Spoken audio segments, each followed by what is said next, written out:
Hello everyone, this is your friend from Naruto Audio Fanfics, and we are back once again with a brand new fanfic. Which is what if Naruto became the gods, Shinobi Mage, Juubi power and a legendary harem of Natsumi, Evangeline, Kushina, Hinata, Ino, Sakura, Tamari and Anko Part 2. If you enjoy this story, don't forget to hit the like button, thumbs up, and subscribe to the channel for more amazing Naruto fanfics like this. So without wasting any more time, let's start today's fanfic. Naruto couldn't help but whistle as he looked at the rumored Hell on Earth forest that was blocked by a heavily wired fence.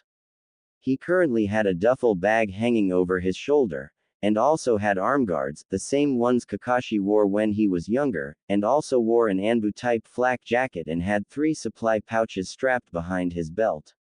He also had a guard-less ninjutsu strapped to his back. Damn, the old man wasn't kidding. This forest looks eerie. Must be home to all types of man-eating predators, poisonous plants and giant insects. He paused for a few moments but then had a wide grin on his face. I can't wait to start training. I wonder if I'll run into any giant spiders in this place. Naruto wondered with a giddy expression on his face. Natsumi and Eva's sweat dropped at this. Do you ever wonder if it was bad idea to put him through those dangerous obstacles, Eva? Natsumi asked the female mage, who remained silent. I'll take that as a yes. Naruto walked towards the fence, took a few steps back, ran towards it and did an aerial somersault over the fence, and landed on his feet. Afterwards he leapt onto a tree branch and made his way into the deep and dangerous forest. As he leapt onto a fallen tree, he looked around for a few seconds but then his eyes widened and on pure reflex, drew the ninjutsu he got from Neko, and deflected a kunai that almost struck him in the throat and leapt away as more him and were embedded into the rotten tree. Before he could say anything he felt the sharp edge of a kunai pressed against his throat. Don't move, said a feminine yet dangerous voice that was behind him. Naruto looked down to see the kunai near his throat and from the reflection, he saw the visage of a woman who seemed to be in her early 20s and had pupilless almond-colored eyes and purple hair that was tied into a spiky ponytail and wore a leaf headband on her head. You're either very brave, or very stupid to enter this forest, kid, especially if this place is my territory, she said with a smirk on her face. Naruto on the other hand smiled back. I didn't know the forest was hiding a treasure here. Had I known that I would trained here more often, he teased, which only made her smile form into a grin. Oh, we got ourselves a teaser. You have no idea who I am or what I'm capable of, do ya, blondie? The female assailant asked, only for Naruto to say nothing and poof away, surprising her.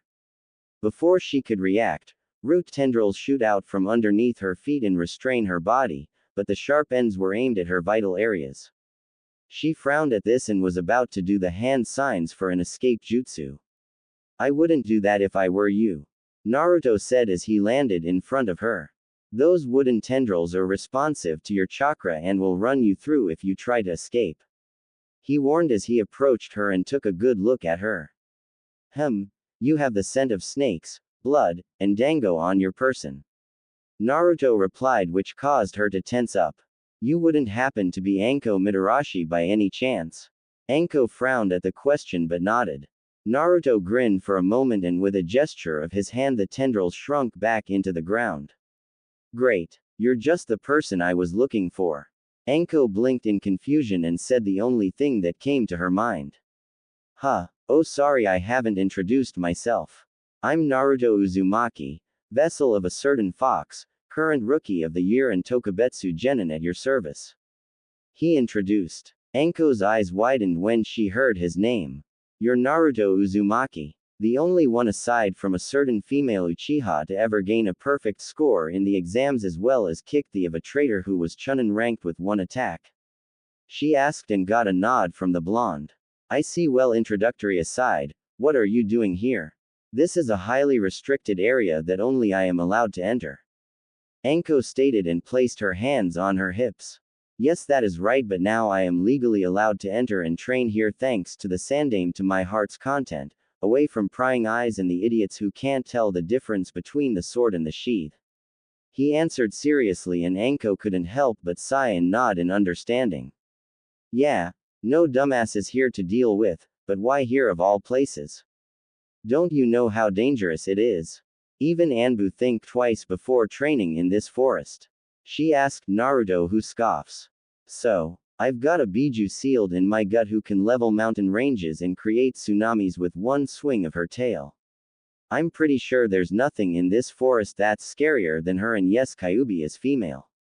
Naruto said while Anko gawked but grinned. Ha, take that, you men, for thinking you're the dominant species. She cheered out, pumping her fist in the air while Naruto's sweat dropped. I like her, Natsumi stated, getting a snort from Eva and Naruto. But still, I'm having second thoughts about having you here. Anko muttered, and Naruto pouted. Aw, come on, I won't bite, unless you're into that kind of thing. He teased, revealing his canines, which caused her to blush a little but glare at his actions. Besides, I need some good company and a good sparring partner to help me improve my skills, since killing your own clones does tend to get boring. Anko pondered on this for a few but shrugs. Aw, what the hell, I could use a good workout and a punching bag, she said, cracking her knuckles with glee. Naruto, on the other hand, had a gleam in his eye. Be careful what you wish for, Anko-chan, because this punching bag can punch back and punches back hard. He emphasized as he set his duffel bag down and gets into a fighting stance. Anko chuckles and gets into one as well. Oh, I'm no pushover like that Baka Mizuki. I'm the real deal, she said with a predatory gleam in her eyes. She was about to make the first move until her stomach growled out loud, which caused her to pause, blush in embarrassment. Naruto paused as well, but then fell over laughing, clutching his sides. Oh, you're the real deal, all right, he said, which caused a tick mark to form on the side of her head. Shut up. I didn't have a decent breakfast this morning, she muttered with a pout on her face. Naruto gets back up, still chuckling at her antics. Tell you what, since I did in a way break into your little haven, I'll treat you to lunch and let you pick out where we eat at, he offered. Anko pondered on this. Meh, why not, since you're offering to pay and all, she replied back. Great. Then it's a date, he said cheekily, and took off into the forest while Anko almost stumbled over and sputtered. You baka, this isn't a date, she yelled out in embarrassment and took off after him. Now the two were making their way in the market district of Konoha and apparently were getting glared at by some of the villagers who were whispering, "Demon brat," and "Snake whore," as they walked through. Anko had a blank expression on her face but was clenching her fists in anger. Naruto was starting to get annoyed, so he decided to shut the idiots up by unleashing a burst of his ki around the area, making them tremble in fear and back away when they saw the cold look in Naruto's eyes that told them to shut up or else. He then placed a hand on Anko's shoulder, which made her look at him and saw a look of understanding in his eyes. Anko smiled a little and nodded back at him, and then saw the dango shop. As they entered, Anko sat on a bar stool, as did Naruto. Hey Akira, Anko called out. Said man saw Anko and smirked. Hey Mitarashi-san, how are things in the T&I division? Still making full-grown men cry to their mommies? He asked as he walked over to the Tokubetsu Jonin, who chuckles. No, not today. It's my day off, she replied. Oh, I see. The waiter then looked at Naruto. Hey Uzumaki, you haven't been here for a while. The dango here not good enough for you? He asked humorously while the blonde snickered. No, I've just been busy, Akira-san, Naruto answered. I hear you're the rookie of this year's Genin. Most of these idiots thought the Uchiha would get that title since he's the last of his clan. Talk about annoying. I never really liked that clan except for a few, he muttered. Yep, I sure am, and that prick can't hold a candle to me, Naruto said. I don't know why those civilians coddle him. He hasn't even activated his bloodline yet, and while he has some skill, he's nowhere even close to Itome's level. I mean, she was an Anbu captain by the time she was 13. Naruto stated. So what can I get you two? Akira asked the two. Since the Gaki's paying, I'll have 20 dango and a bottle of your best sake, she answered. 4 salmon rice cakes and 2 bowls of beef ramen. I'll share the sake with Anko. Naruto answered and got a raised eyebrow from the man. Aren't you a little young to drink? The waiter asked Naruto, who responded by pointing at his headband. The moment I got this headband, I've officially became an adult. So as such I can do pretty much whatever adults can. The blonde answered, getting a nod from Akira. Very well then. Your order should be out soon and try to come by more often, Uzumaki. Akira replied as he left. Anko on the other hand blinked a few times and looked at Naruto, who shrugged. After being silent for a few minutes, Anko spoke up. So what was it like knocking the village's golden boy off his pedestal for the past 7 years? Anko asked, grinning while Naruto pondered on it by tapping his finger on his chin. Well, to put it simply, I loved it, especially when he got all pissed off. You should have seen him when I was dubbed the Rookie of the Year. I thought his head was gonna explode. He answered while Anko snickered. Maybe I should make it a habit to piss off the arrogant and self-centered bastards in this village. Oh, I know a few people who would pay to see that, especially on the elders and civilians on the council. Anko stated. I'm willing to bet they're throwing a hissy fit over the fact that you are Rookie of the Year and not their so-called prince. Naruto snorted at that, as if they could do anything. They can't do jack shit to me due to the fact that I'm a ninja under the old man's jurisdiction, and I'm pretty positive they don't want to be on the chopping block anytime soon. He said. Their orders came and proceeded to chow down. As Naruto started eating his second rice ball, he raised an eyebrow when he saw Anko happily scarfing down Dango and couldn't help but chuckle. Anko stopped eating and looked at him questionably. Sorry, but your table manners are terrible. He replied while she swallowed her food and glared at him. Bite me, Gaki. She retorted and chomped down on another Dango. Don't tempt me, I might just consider that offer. He teased, which caused her eyes to widen and accidentally swallow a whole Dango and cough out while he patted her on the back. Hey, sorry, didn't mean to make you choke. Shut up, smartass. She growled out with a tint of pink on her face while he got started on the ramen. Wow. Never seen anyone scarf down ramen like that, she said while he swallowed some noodles.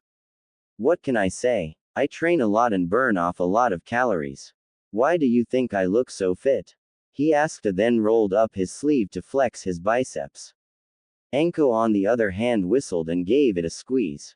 Damn, Gaki, did you train with Meta guy while going to the academy? I highly doubt there's any other teenager your age with muscle like this. Though from the way your shirt is hugging your body, you'd probably make some females weak in the knees. She teased while he covered up his jacket, blushing and glaring at her. You're one to talk. I doubt you're wearing anything under that mesh bodysuit. He remarked, which made her face heat up and look away. You've got to kidding me, you're not wearing any, Naruto asked. I don't like feeling restricted. Anko remarked and caused Naruto to sputter. Restricted? Oh, for camis, never mind, it's none of my business. He said as he finished up the last bowl and poured some sake in a cup. You sure you can handle it? This brand of sake is not meant for lightweights. Anko stated. Naruto looked at her and shrugged. First time for everything, right? He said and held the cup to his nose and sniffs it. Smells alright. Naruto then takes a quick swig of it while Anko looked on in interest until Naruto's eyes bugged out and clutched his throat. Blech. Oh Kami, it burns my throat. I need water. He cried out while Anko was laughing at him and handing him a glass of water which he drinks. Phew. Thanks. Man, that was strong. I didn't think sake would taste like that. Anko looked at the bottle and sweat dropped due to the fact that it was sake from Yama no Kuni, mountain country. No wonder your throat was burning, this is sake from Yama no Kuni. She stated and asked the bartender for a bottle of kiri sake, which he gave them while she poured this one in the small glass. Here, try this one, it's not as strong as the other one. Naruto looked at it for a while and then drinks it and his eyes widened. Wow, this is good. It's not bitter like that other stuff. He replied. Say, wanna see who gets wasted first? Anko challenged and Naruto responded with a grin and had a glint in his eye. You're on. He said back. 30 minutes later, Naruto had just finished his 15th cup of sake and Anko was wasted after her 13th cup. Hey, looks like I win, Anko-san. Naruto proclaimed while she glared at him with a flushed face. Shut up. You must have cheated somehow because there's no way some promoted genin be me. She said in hiccups. Naruto responded by snickering. Nope. Those matches were clean, plus thanks to my condition, I have a strong immune system and I don't have to worry about dealing with the effects of alcoholic beverages. He stated. I still think you cheated. She pouted and winces when her head throbs. Stupid headache. Naruto gently pulled her hand away and his hand glows light green and places it on her forehead. A few seconds later, the flush on her face is gone as is the headache and Anko blinks in surprise.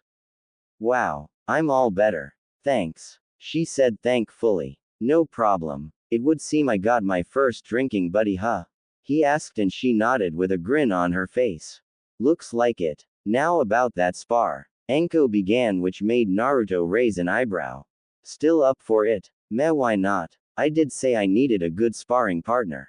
He stated, but then sweat dropped when she rubbed her hands together like a kid in a candy store. Oh, and by the way, you're cute when you pout, hubby Harem.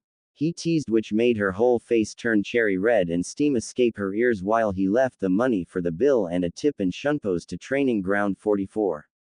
Back in the forest, Naruto and Anko were now standing in a clearing in the forest a few feet away from each other. So what are the rules? Naruto asked the snake summoner, who pondered on this and grins. Anything goes, she stated, until he speaks up. Except for hitting below the belt because I do want to have kids in the future. He replied, which made her rub the back of her head and smile sheepishly. Oh yeah, that too. Anyways. Her demeanor went from playful to serious. You ready? She asked in a tone of a ninja that has been through countless life or death battles. Naruto's expression becomes serious and nods. Good, because from what I heard from a certain scared man, you're stronger than you appear to be. Naruto raised a brow at this. Oh, you must be referring to Ibiki-senpai. Nice man, though he always seems to have this glint in his eyes that makes you want to run away and cry for your mommy, and is one person you don't want to have as an enemy. The blonde stated and got a raised eyebrow from Anko. I studied under him for a while when I was at the academy. I gotta say his form of interrogation is very effective. Anyway, let's play, he said, pulls a kunai out of his sleeve, and chucks it. Anko smirks and sidesteps the projectile and catches it. You'll have to do better than that, Gaki.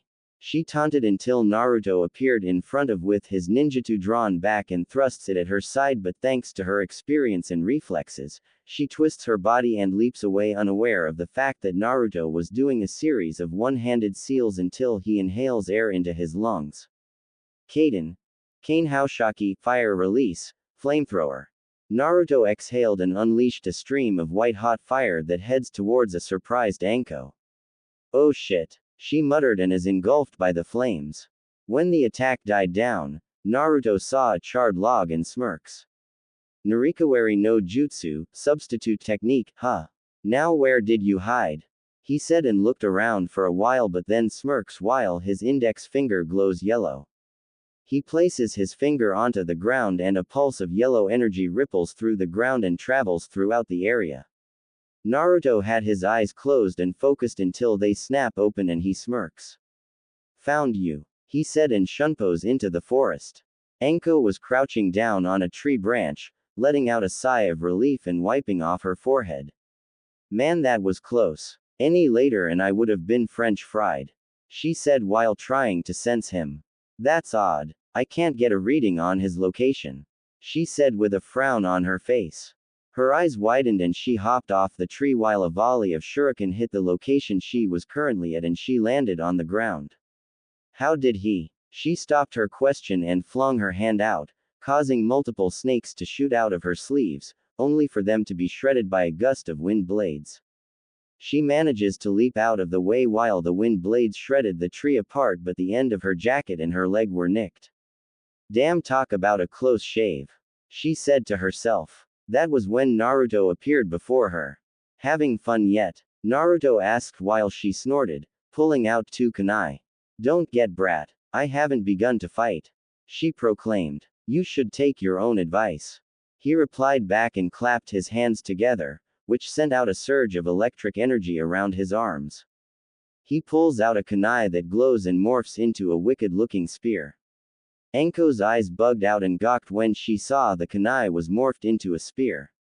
Naruto smirks and twirls the staff around and charges at the snake summoner, who pulls out 2 kunai and holds them in reverse and blocks an overhead strike to the head. Naruto then pulls the weapon away and they engage in a weapons battle, with Anko sidestepping, ducking and flipping away from his attacks until she backs up into a tree and curses as Naruto thrusts his weapon towards her stomach. She manages to jump while the spear head is embedded into the tree trunk, lands on the flat end, and leaps away from him, pulling out several kunai and shuriken and throws them at Naruto. Said blonde brings his spear in front and twirls it clockwise, deflecting the projectiles, and afterwards rears the weapon back and throws it with velocity and precision. Anko's eyes widen when the spear ascends towards her and she managed to twist her body in mid-air. The spear merely grazes her side as it ascends past Anko and is embedded into another tree. Naruto took this opportunity to leap onto the trunk of a tree, performing the tree walking exercise, and sprints up the tree. Anko on the other hand lands on a large branch, inhales, and shoots small fireballs at the blonde. Naruto manages to avoid them by increasing his speed, but then he stops to crouch down, and leaps off the tree as the last fireball hits the spot he was currently at and explodes. Anko smirks and throws 2 kunai that hit Naruto in the chest, who disperses into a puff of smoke. Damn, a Kage Bunshin. She cursed. Naruto on the other hand appeared behind her while chains shot out of his sleeves and ensnared Anko. Didn't I tell you not to underestimate me? Hado no Juchi. Suzuri Raiden, Way of Destruction number 11, Bound Lightning.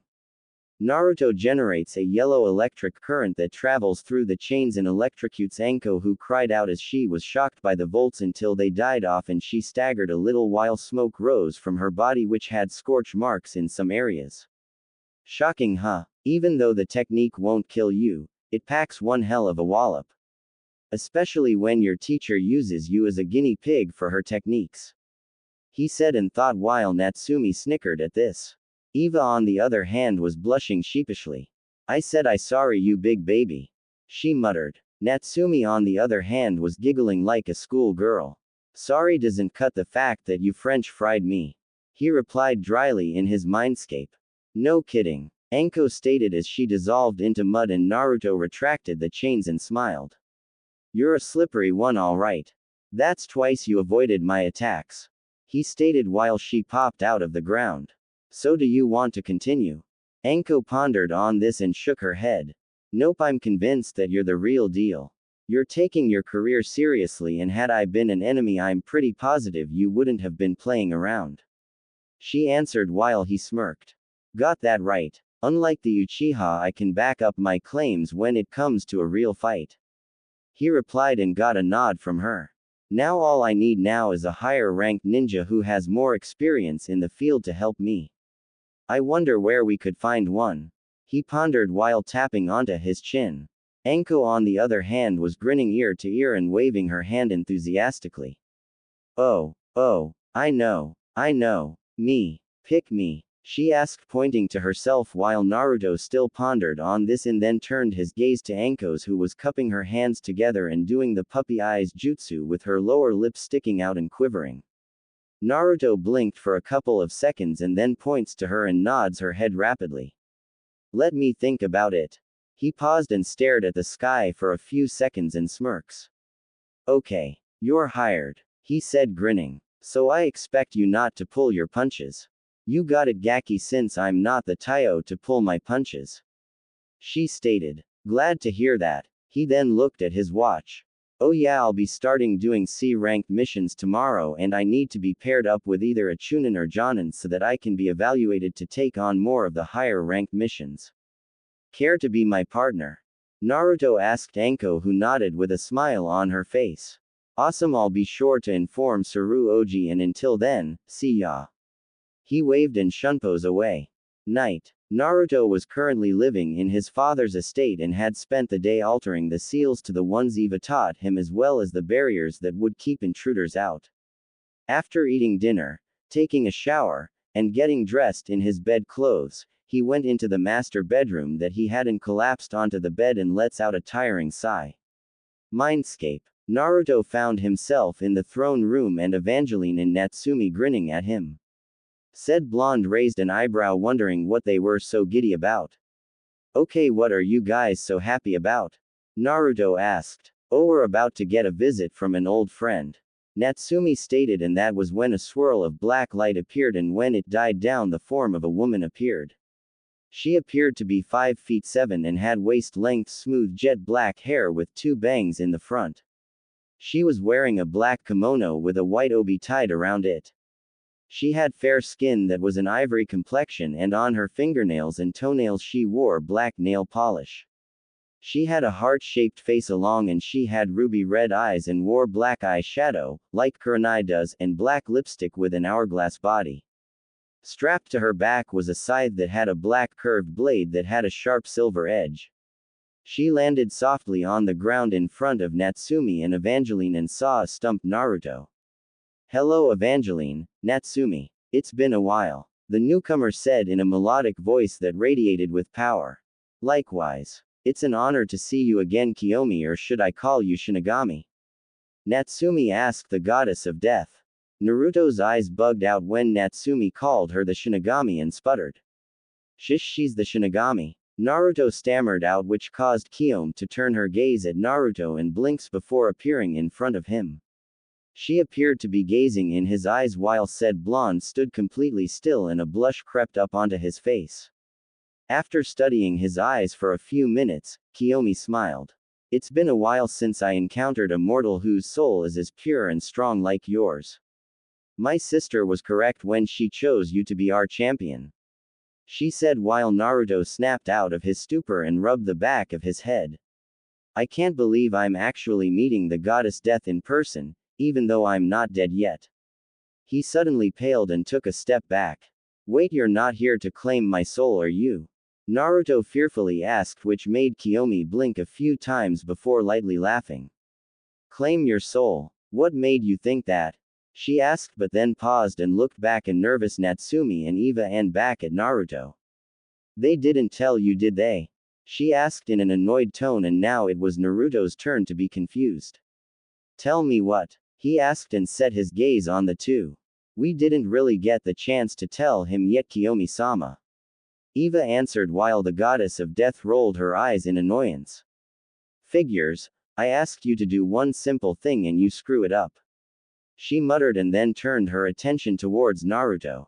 Anyways, as you already know, I am the goddess of death who harbors the souls of those who have moved on and decide whether they get to go to eternal paradise, which is heaven, or eternal damnation, which is hell. But aside from that, I came here to make you an offer, and in return you do an important task for me.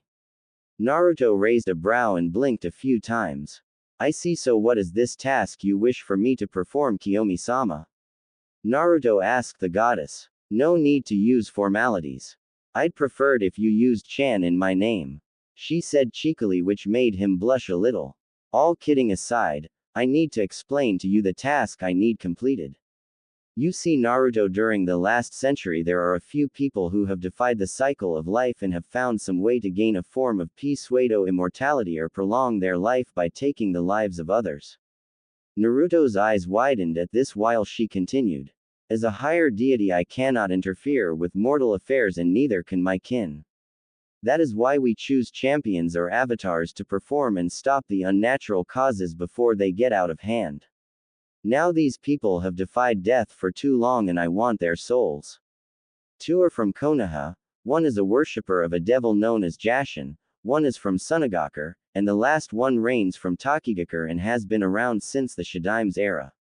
She explained. I would tell you who they were, but I want you to find out about them on your own.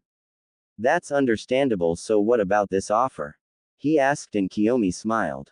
Natsumi and Eva smiled as well, as did 2 figures in the background. To simply put it, I'm gonna return what was taken from you on the day you were born, and so that you know I don't give this offer to a lot of mortals since you're a special case. She stated. Naruto was confused for a few seconds, but then his eyes widened at what she meant. Why, you mean I'll get my?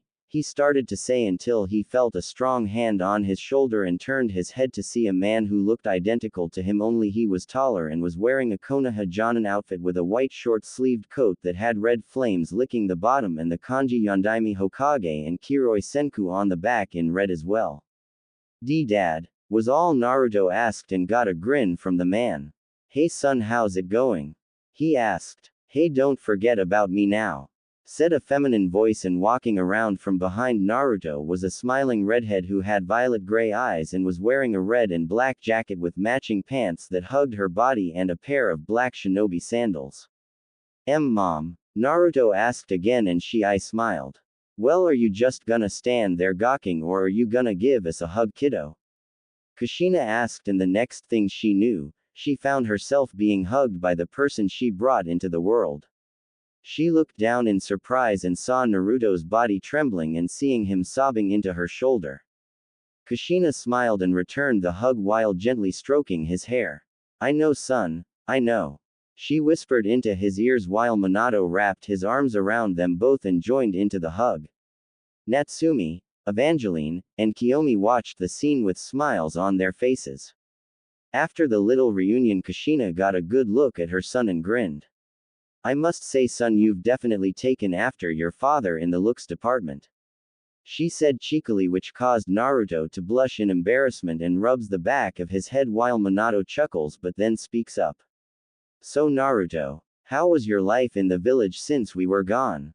He asked, which made Naruto frown a little and sigh. I had a rocky start at first and almost lost my life when I was 5 years old by a mob of civilians, he answered, shocking them. They what? When I get my hands on those bastards I will, Kushina yelled, only for Minato to gently place a hand on her shoulder in order to calm her down, and she saw the murderous and cold look in his eyes. Continue, son, Minato said in a calm yet cold tone. Like I said, I would have lost my life had it not been for the group of Anbu that were patrolling the area, and now most of them are either worm food or in a jail cell till their Saruoji's age. The two raised an eyebrow at this. That's the name I gave the Sandaime Hokage since he treats me like I'm his grandson. When he found out about what had happened, he was beyond mad, so he dealt with the matron of the orphanage and then had me spend a few years living at the Anbu HQ until he found me a decent apartment that I could move in. He and some of the Anbu taught me some of the basics in being a shinobi before I enrolled in the academy, and I've also been learning from Natsumi-chan and Eva-chan, Naruto explained, pointing to the two females who waved back, smiling. I see. So how did you do in the academy? Minato asked with a little excitement in his voice. I made perfect scores throughout my years in the academy, and I'm the current rookie of the year, beating the king of emos and brooders Sasuke Uchiha, he said with a grin on his face, and Kushina also grinned.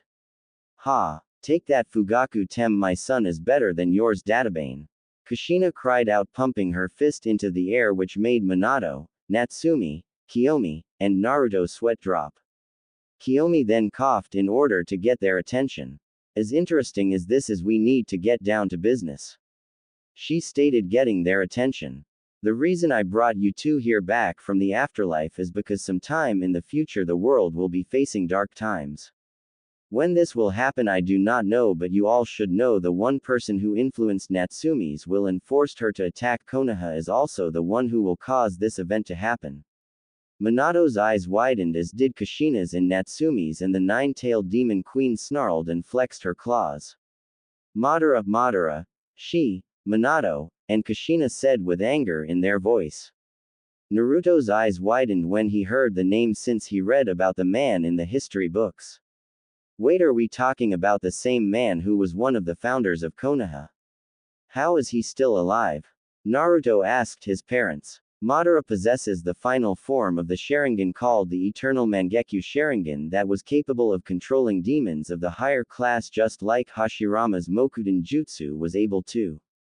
He fought the leader of the Senju clan for the Hokage title at the Valley of the End and lost even when he used me in the fight, Natsumi explained while squeezing her fists.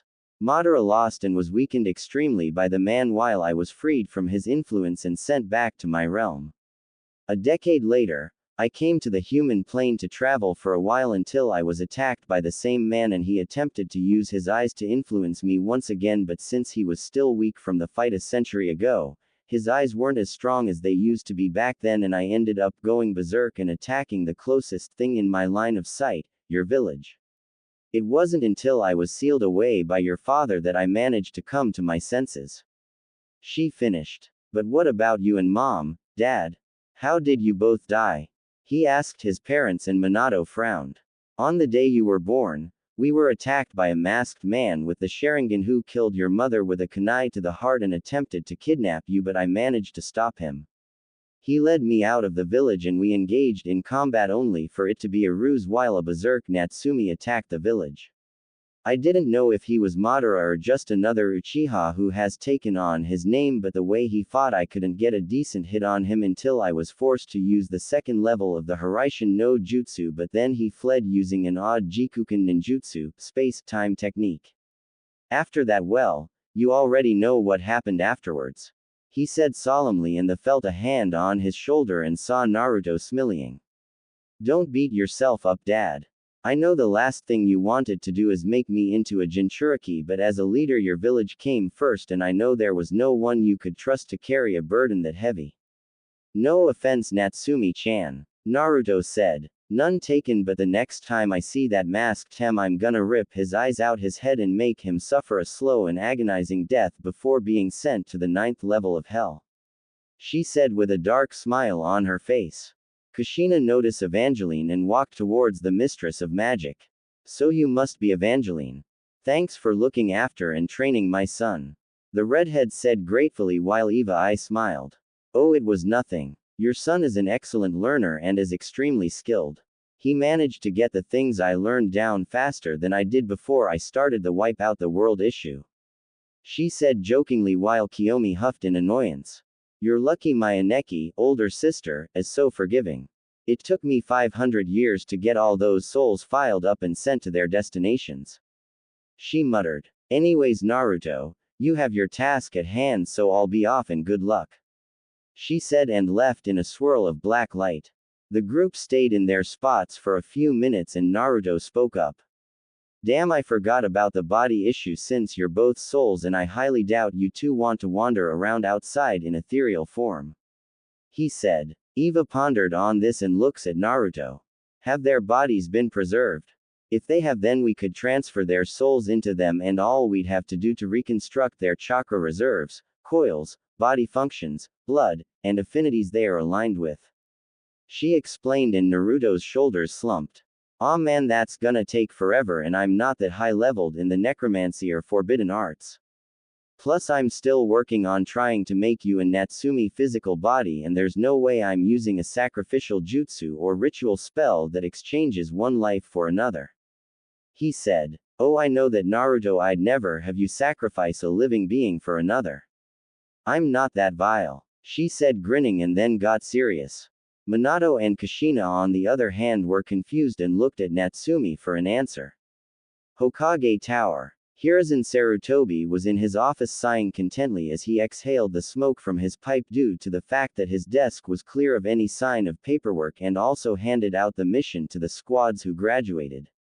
That was when his door opened up and Kion poked her head into the office. Anyo Hokage-sama, Naruto-kun and Anko Mitarashi are here to see you. She stated while the man smiled. Excellent, please send them in, Kion-chan. He ordered. She nodded and closed the door for a few seconds and walking in were Naruto and Anko. I don't see how you don't like spicy food, Anko-san. The blonde stated. I have a reason for not liking any form of spicy food, Gaki. You have your tastes in food and I have mine. She stated. That's a terrible reason, he said dryly and then grinned. Let me guess, you ate a red pepper and mistaken it for an apple, didn't you? He asked, and now it was her turn to blush and rub the back of her head sheepishly. Actually, it was a red chili pepper and thought it was a piece of candy. She answered while he raised an eyebrow. I was 6 years old and didn't know the difference back then. You were probably your parents' stressed child back then, huh? He teased and ducked to avoid getting smacked upside the head. Shut up, smartass, I was well behaved when I was with my folks. she said angrily, which made Naruto snorts and a tick mark formed on her head. Hiruzen coughed to get their attention. As interesting as this is, do you two have a reason for coming here? The Kami no Shinobi asked the two. Yeah, we came here to get a mission, Saru Oji. Naruto stated while the old man smirks. Oh yes, the missions. I take it you picked Anko Mitarashi to be your partner. Hiruzen asked and got a nod from him, but looked skeptic for a while until he asked a hilarious question. She threatened you, didn't she? This question caused Anko to face fault and Naruto laugh lightly while rubbing the back of his head. Anko got back up and glared at the smirking man. No, I didn't threaten him, you old monkey. She snapped back, which made Hiruzen chuckle at the jab. Oh relax Anko-chan, I was just messing with you. He assured her, and she huffed up and crossed her arms under her chest. Anyhow, I've decided to have you all start on a C-ranked mission that could go from a B-ranked mission to Umi no Kuni, Land of C. He said as pulled out a file that was labeled C-ranked and noticed that Anko stiffened when she heard the name of that place, and Naruto noticed as well. According from our sources there, the convoy ships that ship currency such as gold and imported goods to the country are being attacked by a Kaima, sea monster. He explained while they looked incredulous. Yes, I know it seems far-fetched, but there are witnesses who survived the encounter with this mysterious creature. Apparently for some reason it's stealing the supplies on the ship, and for whatever reason it is we do not know. Sounds like a con act created by either pirates or low-classed missing nin using a combination of ninjutsu and genjutsu on the crew. Anko states. Possibly, but the governor of a small town wishes for the hired help to be bodyguards for the next convoy that is going to be shipping gold from Mother Island to Demon Island. He informed them. So what about the so-called Kaima?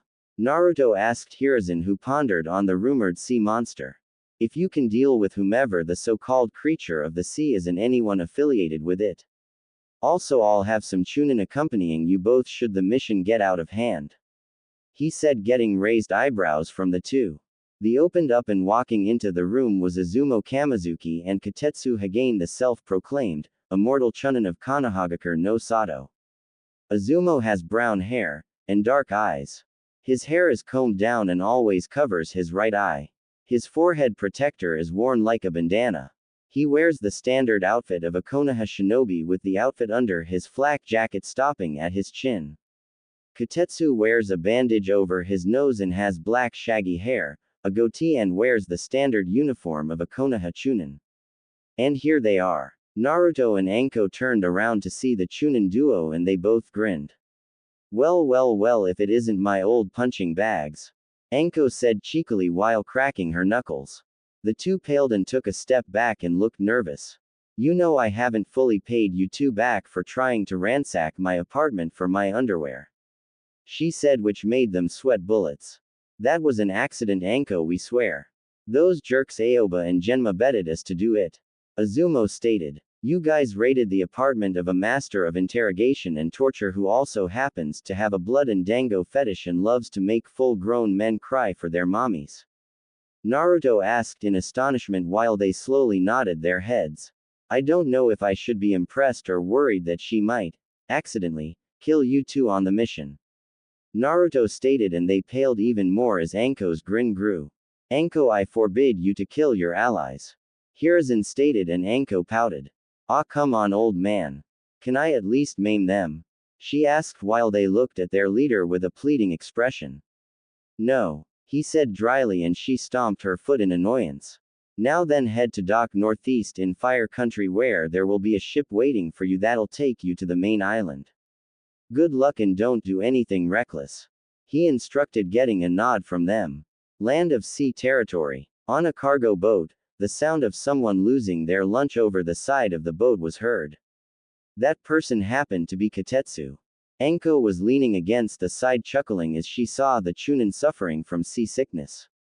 Haven't gained your sea legs yet, Katetsu? Anko teased while the man looked back up and glared at her. Shut up, Anko. I just haven't been this far out in the ocean. He stated and reached into his flak jacket and pulled out a prescription bottle that had seasickness pills in them, and she shrugs. Maybe, but still, the Gaki over there is doing fine. she said, pointing a thumb towards Naruto and Izumo, who were playing cards with a few of the sailors. Ha! Royal flush. Pay up, losers. Naruto cheered while they groaned in frustration. Damn it, that's 10 games he won. One of the sailors complained as they forked over their losses. Thank Kami, we only played for loose change. The second sailor replied while Naruto collected his earnings and grinned. Too bad the kid's on a mission, otherwise I'd invite him to go to one of the casinos in Tanzakugai where we could make some big bets. The other one stated. Naruto pocketed his earnings and walked over to a grinning Anko. Having fun robbing people of their hard-earned money. She teased while the blonde rolled his eyes. We only betted with pocket change, Anko-senpai. He then turned his attention to a green-face Kotetsu. Wow, talk about being green in the face. Did you eat that day-old tuna they served for lunch earlier? Kotetsu's eyes bugged out and covered his mouth and leaned over the ship again. Erp. He cried out while Izumo snickered at this. I told him not to eat it, but no, he had to be a daredevil. Izumo jibbed. So Anko, you've been to the islands of Sea Country before, right? He asked the Tokubetsu Jonin, who winced again and frowned. Yeah, but it was a long time ago when I was his student. She said, his with a hint of venom. You mean Orochimaru? Naruto simply asked, and the higher-ranked ninja looked at him in surprise. What? Tsuruoji told me stories that involved his glory days and his 3 students when I was little. Plus it wasn't hard to figure it out since you have the scent of snakes on your person. He replied, getting a raised brow from them. Being a Jinchuriki has its perks, as my senses would make even an Inuzuka jealous, though it was a pain in the to learn how to control my enhanced senses. He said while Natsumi snickers in his mindscape. It was that bad? Izumo asked Naruto. You ever seen how a misbehaved dog acts when its owner uses a dog whistle? Naruto asked the Chunin, who nodded back. Now imagine a human whose hearing is enhanced to rival said canine's hearing, which can be amplified by chakra, and then hearing the sound of a bell ringing. Anko, Izumo, and Kotetsu pondered on it and then grimaced. Damn. Kotetsu replied. Yes, damn is correct. I had to spend a week in the hospital in order to get my eardrums fixed and healed, and then had to take several hearing tests. Naruto replied. Though that was mostly my fault since I forgot I was working on my chakra control that day. He finished while they sweat dropped. Wow. So Naruto, word from the other shinobi say that you are the rookie of the year. A smirk formed on Izumo's while Kotetsu grinned. So how does it feel? He asked the blonde, who shrugged. It's just a title. I mean, really the only thing it does is boost someone's ego and makes them arrogant. Honestly, I could care less about it. He said nonchalantly until an evil grin formed on his face. To be perfectly honest, the only reason I took it was to piss off that spoiled brat of an Uchiha. You should have been there when I was awarded the title. He looked like he was gonna explode. The 2 Chunin snickered at his reason and Izumo pats him on the back. You're an evil bastard, you know that. I'm willing to bet an A-rank mission pay that those civilians and elders on the council were raising a huge stink over it. He said while Naruto's grin grew. Oh, they did, but the old monkey put those idiots in their place. I only wish I was there to see them react. Naruto stated. He's just like you, Kushina. Pissing off the higher ranked. Minato commented in the throne room while Kushina grinned. That's because only an Uzumaki has the backbone to do that. I also remember the time when my dad had an encounter with that Temdanzo. The one-eyed jerk ended up losing his right arm and his eye because he wanted to use our members in his breeding program. And when we were dating, he tried to recruit me only for you to kick his crippled 6 ways to Sunday. The redhead commented while the vixen and mistress of magic sweat dropped. And they say demons are violent. Natsumi muttered. For once I have to agree. Evangeline replied. Land of Sea, Mother Island Port. Thanks for the ride, Captain, we really appreciate it. Anko replied to the man who nodded. No problem, we were glad to help. He assured the ninja. We will be back en route to this country in 2 weeks. Y'all take care now and be wary of the Kaima. After that, the ship departed from the docks. So what now? The ship that is taking the gold to Demon Island won't be here until tomorrow. Kotatsu replied. We'll need to find an inn to stay at until tomorrow morning, so let's get to it. Anko instructed, and they made their way into the small town. As they did, Naruto looked around and saw that the place was suitable for middle-class citizens. That was when a soccer ball landed near his feet and bumped into his ankle. He paused and looked down at the ball, and 3 kids were seen running towards him. They were 2 boys and 1 girl, but they stopped when they saw Naruto's opposing form and looked a little nervous. Naruto picked up the ball and walked towards the nervous kids and eye smiles. "I believe this belongs to you 3. He stated and held the ball out to them. The little girl walked forward and took the ball from him. "Thank you, Shinobi-san," she said, and ran off with it, and the other 2 boys grinning equals back and chasing after her in order to resume their ball game. "Kids," Naruto said to himself, and was about to catch up with his team until he heard yelling. "Where do you think you're going, you freak?" yelled a man with a gruff voice. Naruto leapt on a roof to see a group of thugs that were surrounding a girl who appeared to be his age. She was wearing an ocean blue tank top with a greenish-yellow sash around her waist with khaki shorts on. She had shoulder-length light purple hair with 2 long bangs on the sides and onyx-colored eyes, as well as had bandages wrapped around certain parts of her body and wore no sandals. She appeared to be holding a bag of groceries. "You've got a lot nerve walking around this place like you're one of us. Go back to the sewers where you belong," the second thug snarled as he shoved her to the ground, making her food spill all over the ground. The girl gasped and tried to collect it all, and when she reached out to grab it, the third thug stomped on her hand and squashed the orange. "What do you think you're doing picking up our food, wench?" he said, and added more pressure on her hand, making her bite down on her lip and whimper. "You're not even worthy of eating out of the trash we throw out. We warned you what would happen if we caught you on our turf." He then pulled out what appeared to be a chikuto, and her eyes widened in fear. "Now I'm gonna gut you and feed your corpse to the sharks." An evil grin formed on his face, and he pointed the tip of the blade at her throat and reared his weapon back in order to run it through her, and it would have happened, but the ground below him glowed light blue, and rising out of the dirt was a large hand that wrapped around the man's body and lifted him up into the air a little. "Hey, what the?" he cried out, only for the hand to slowly squeeze him. "Who did this?" Thug 1 asked, and that was when he was struck in the head by a rock, causing him to cry out in agony and clutch it while staggering backwards. "I did." The thug turned around to see Naruto leaning against the wall lazily and twirling a kunai in his hand. "Is there any reason why you 3 pieces of trash are attacking a girl who, from the looks of it, can't defend herself?"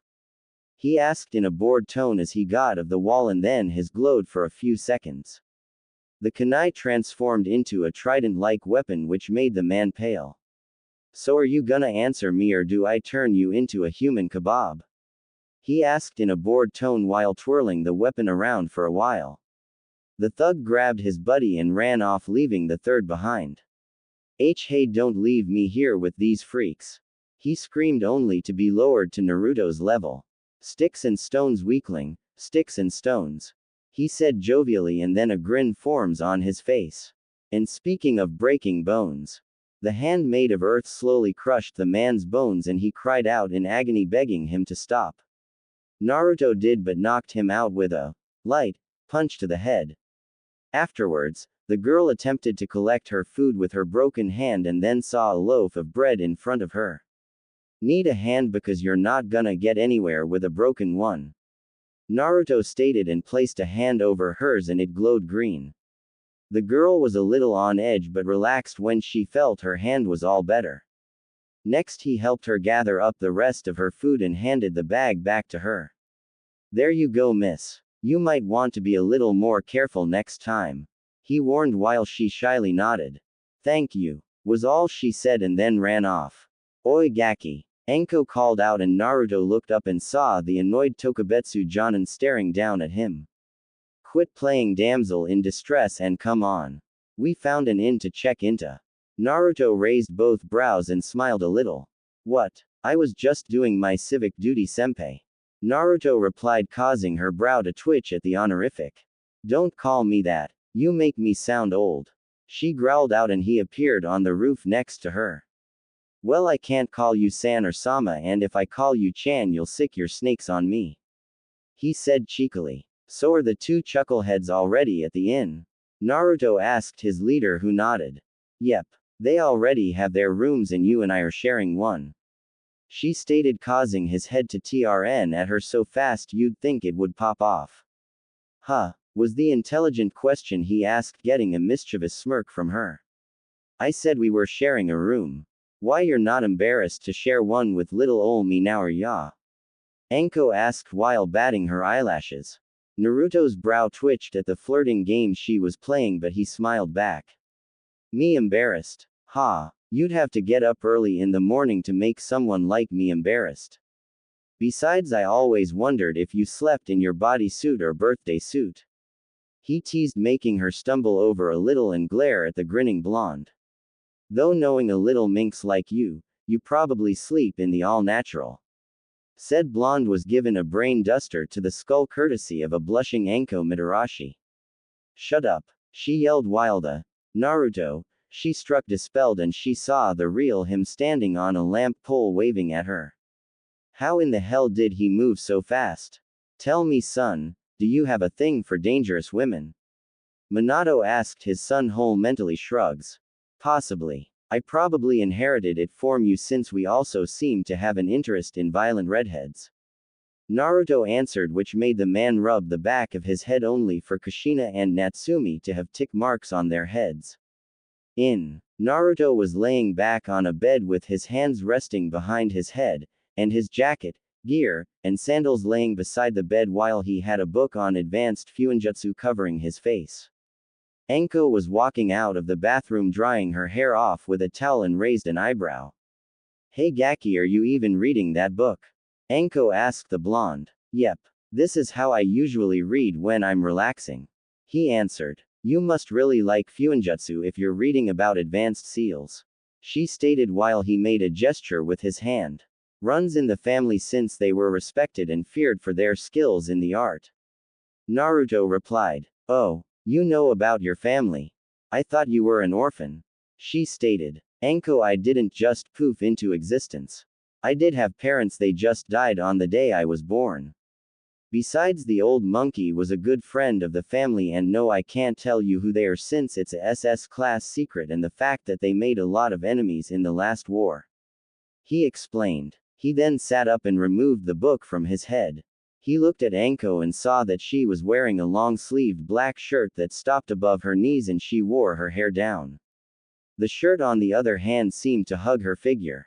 Naruto couldn't help but blush a little at the sight, and a sly smile formed on her face. You done checking me out? She teased. Naruto, on the other hand, grins back. Yeah, I am, though I can't help but check you out.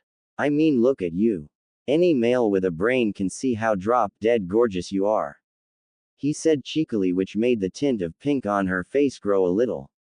Besides, you're only like 8 years older than me. Anko, on the other hand, huffs up and looks away, folding her arms under her chest.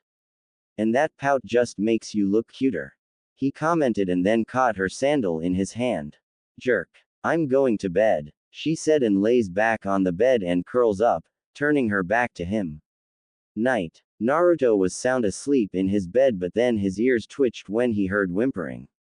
His eyes snapped open and he instantly shot up, grabbing his ninjutsu and unsheathing it, but then he saw Anko's trembling form and the sound of her whimpering and hugging her body.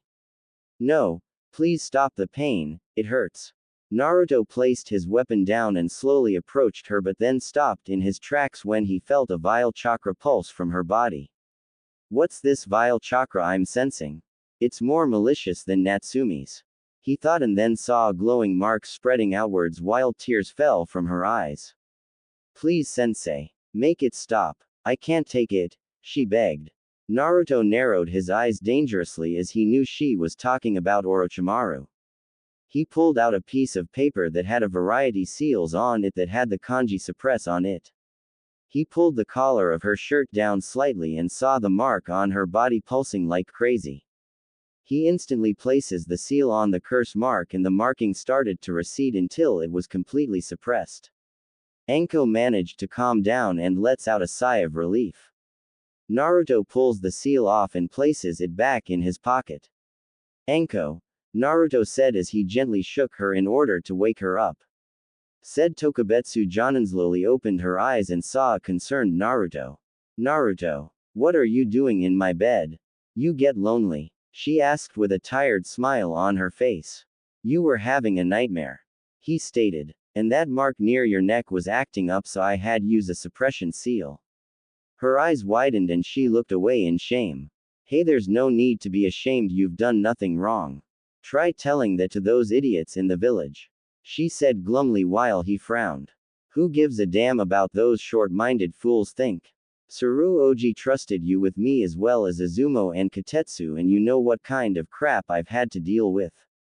As far as I'm concerned, those short-minded idiots can kiss our asses. Whatever happened between you and that traitor was his fault, not yours.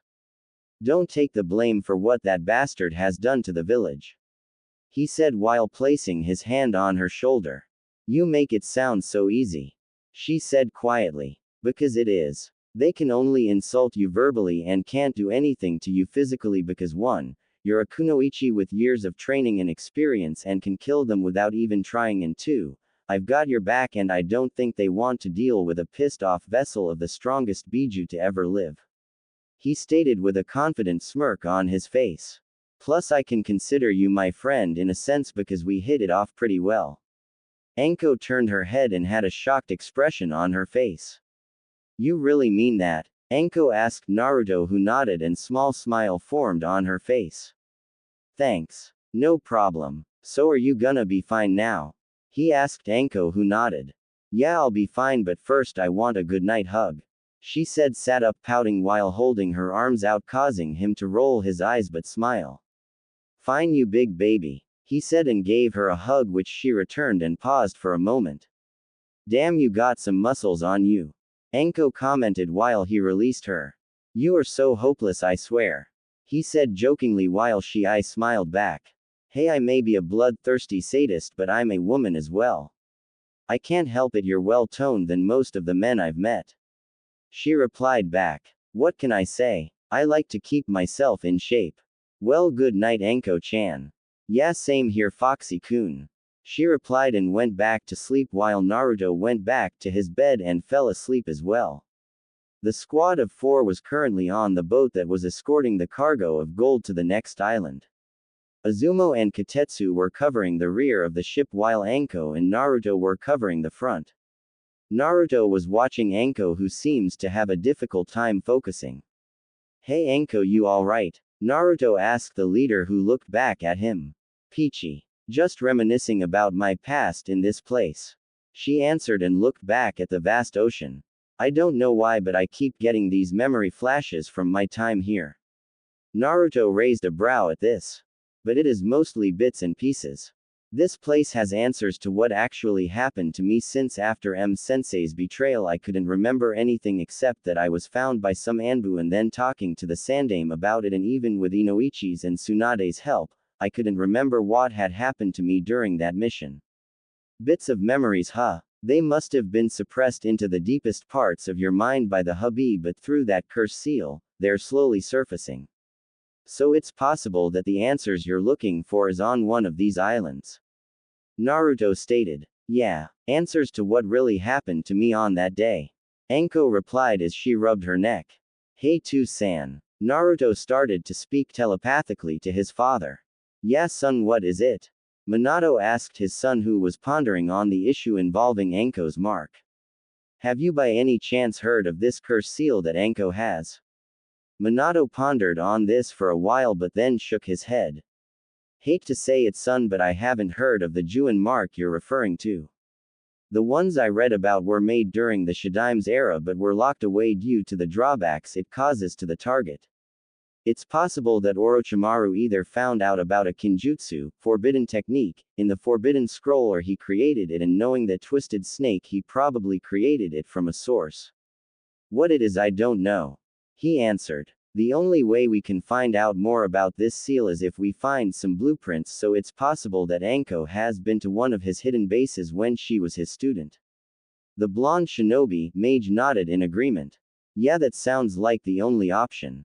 What about you, Eva? Any idea? The mistress of the mage arts tapped her chin in thought for a few minutes and spoke up.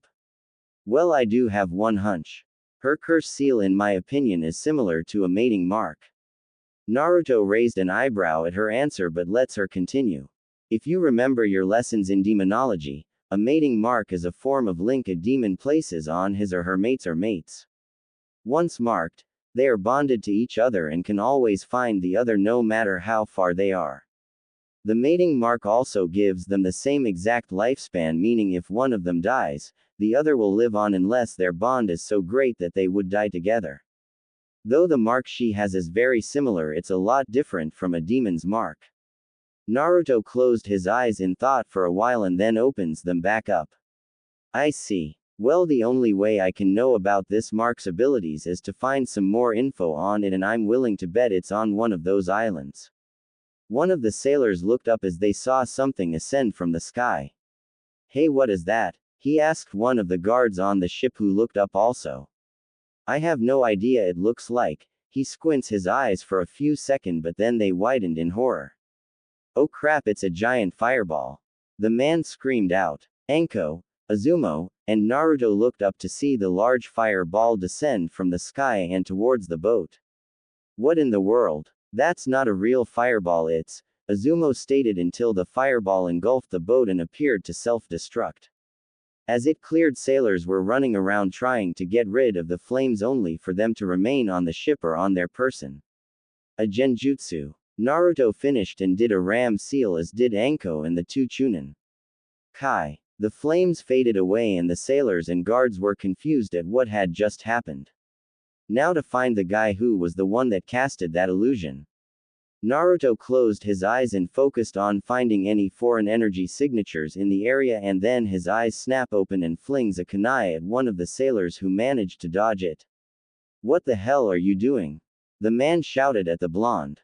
Izuma and Katetsu were also wondering why Naruto flung a kunai at the sailor, but Anko's eyes narrowed at the man.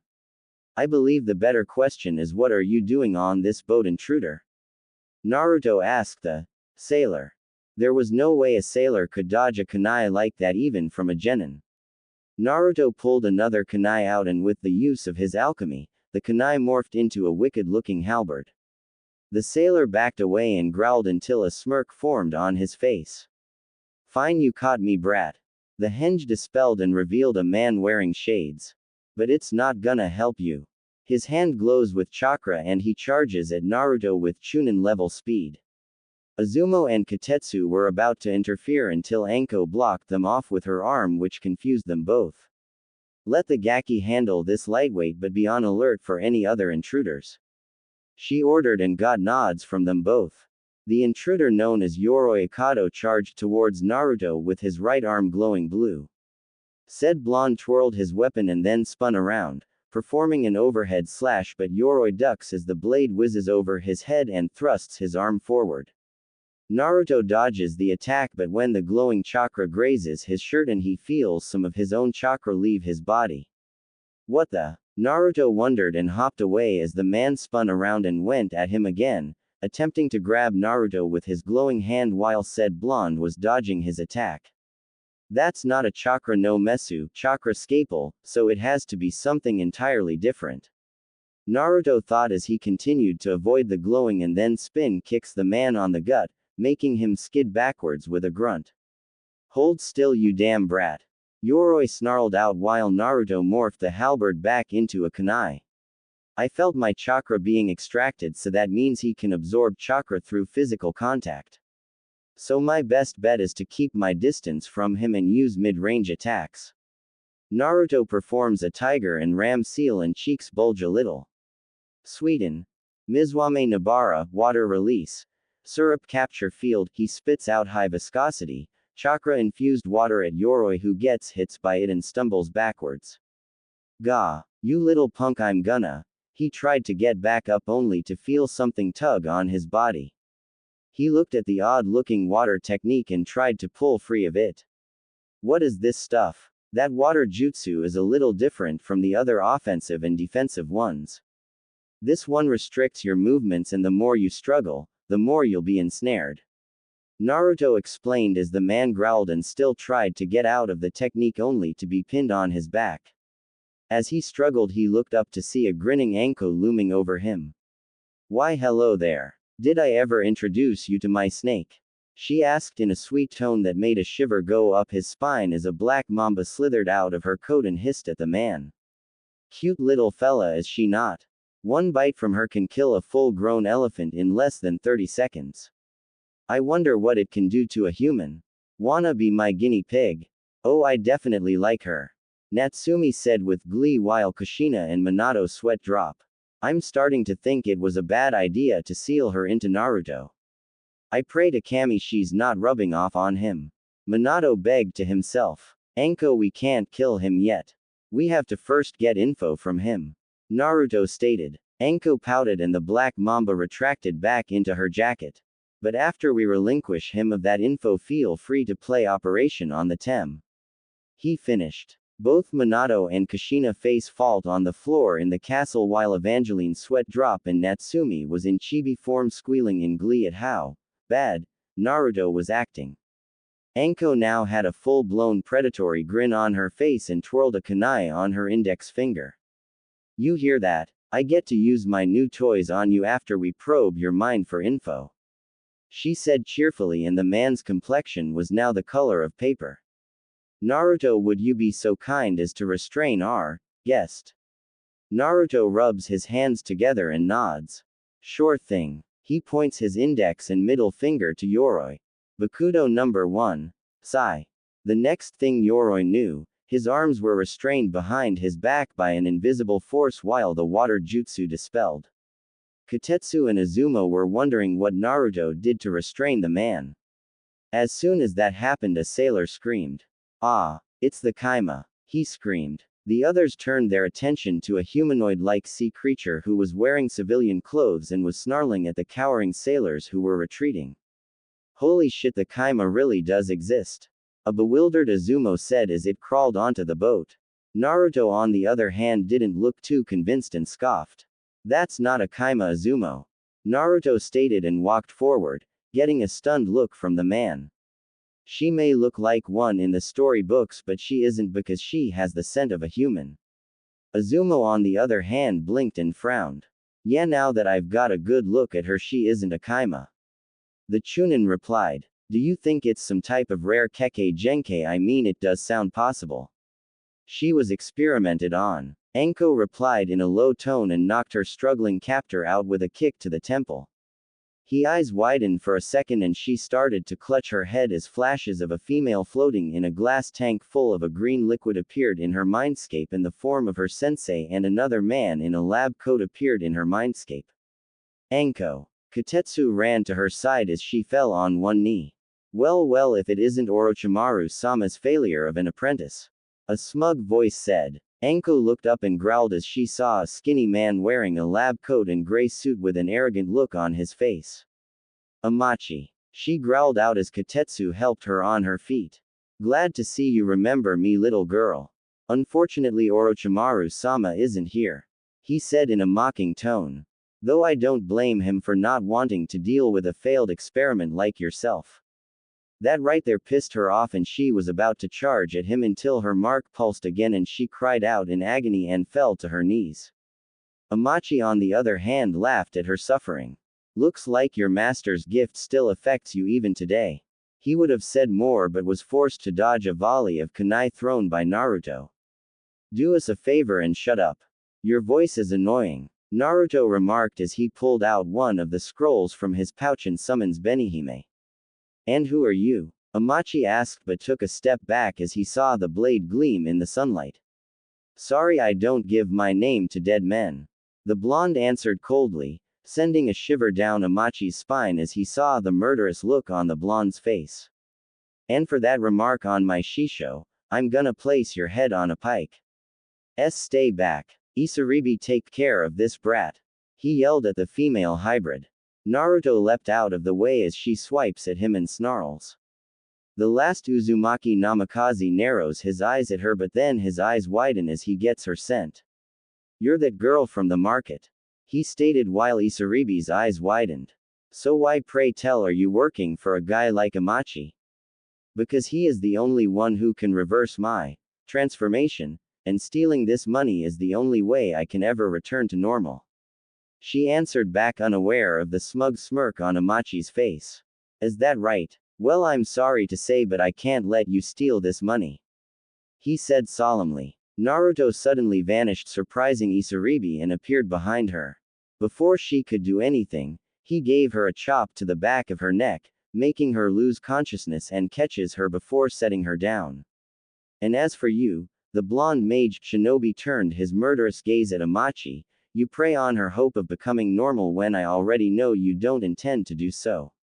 And your point? Amachi stated without a care for his actions, which only pissed Naruto and in his mindscape Kushina. Kick his TT Ebane. Kushina yelled with fire dancing in her eyes and pumping her fist up, which scared the crap out of Minato and made Eva sweat drop. Natsumi on the other hand was grinning ear to ear. My point is that you're dead, he said icily as he twirled Benihime a few times and fires an energy arc at Amachi, who barely avoids it and sneers. Oh, you are so dead, Gaki, he growled out before he transformed in a Kaima hybrid like Isaribi, with the difference being that he was more muscular and seemed more fish-like with the red eyes and all. Witness the power before you.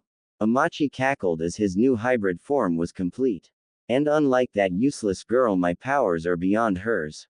Everyone else was on edge except Naruto, who didn't look impressed at the least.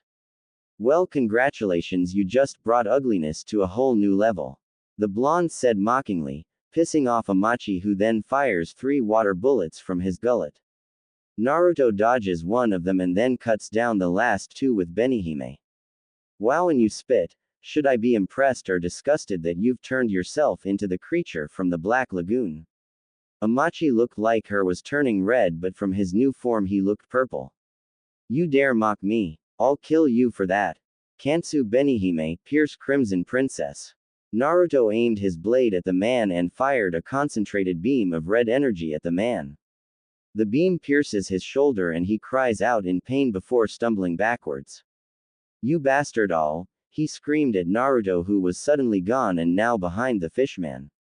You should be more focused on the fight than ranting baka, it can get you killed, Naruto said. Amachi responds with a reversal backhand that Naruto easily stopped while switching Benihime in the reversal grip.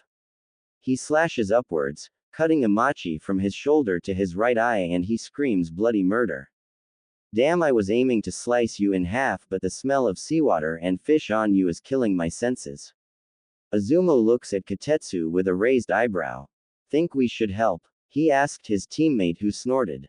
You kidding? The kid's doing good so far, Kotetsu answered back to his friend.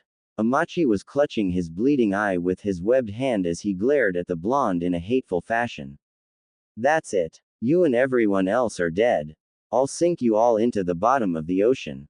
He performs several hand seals and then slams his palm into the ground. The ocean around them started to rumble shift. It then started to rise and take the shape of a blob with 4 large tendrils forming out of its body. Both of Naruto's brows rose up as he saw the water creature before him, while Amachi cackled with glee. Behold my greatest creation, the invincible Yumibozu, sea bonds demon of the oceans and true sea monster of Umi no Kuni, he boasted the shocked group. Naruto on the other hand remained stumped. I don't believe this, he muttered while Amachi smirked arrogantly at the blonde. You got me all worked up in fighting an actual sea monster, and the only thing I see is a giant blob of water. What kind of mad scientist are you? He yelled at Amachi, whose jaw dropped from Naruto's reaction. Azumo and Kotetsu face fault, and Anko simply chuckles at her apprentice's reaction. I have to agree with the Gaki. I was expecting some deranged creature with the ability to swallow ships whole and with tentacles sprouting from its back. I wouldn't even summon my snakes to deal with that thing, Anko remarked. Tick marks formed on the growling Amachi's head as he heard Anko and Naruto brush off his greatest achievement. You dare mock my greatness? Yumibozu, send those fools into a watery grave. I don't think so, Tem. Naruto placed sheathes Benihime behind his belt and gets into an odd stance with his left hand cupping under his right hand. Suddenly a light blue aura formed around his body, as did a circular pattern with rune spells which formed under him. A light blue sphere started to take shape around his hands, and the ocean water around him started to slowly freeze and spread out under his feet, and the air itself swirled around the area. What in the world is Naruto doing? Azuma wondered before shivering as the gust of cold air passed him. Whatever it is must be powerful, but what are those strange symbols? Kotestu asked as he brushed a sheet of ice off his sleeve. Any idea, Anko? The snake user shook her head in a negative fashion, since she has never seen a jutsu like this before. I'm just as curious as you are, Kotetsu, but whatever he's doing I hope is enough to beat that water creature. She replied. The sphere of ice was now the size of a volleyball, and Naruto pulls his right arm back with the ball of swirling ice still swirling over his hand. Hielo Marca. Helado Pelota, Ice Make. Sub-Zero Ice Ball. He chanted before throwing the attack with great precision and accuracy. Ha! Do you really think that puny attack will kill my invincible monster? Amachi ranted before his smug expression turned into one of horror and disbelief. The reason to it was that the ice ball exploded, covering the area into a fog of ice which dissipated, revealing the Yumibozu in a frozen state, not moving an inch. But how? My beast is supposed to be unstoppable. The aura around Naruto dies out, and said blonde turns his attention to Amachi's horrified form and smirks.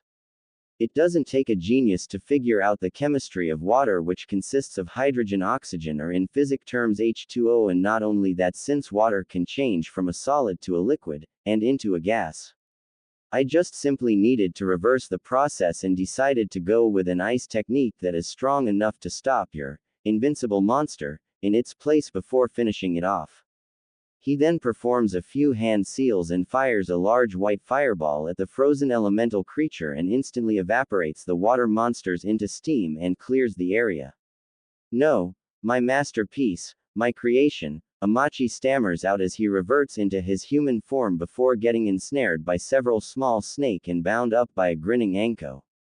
Looks like I got me a whopper, boys. She said gleefully as the man looked back at her in fear.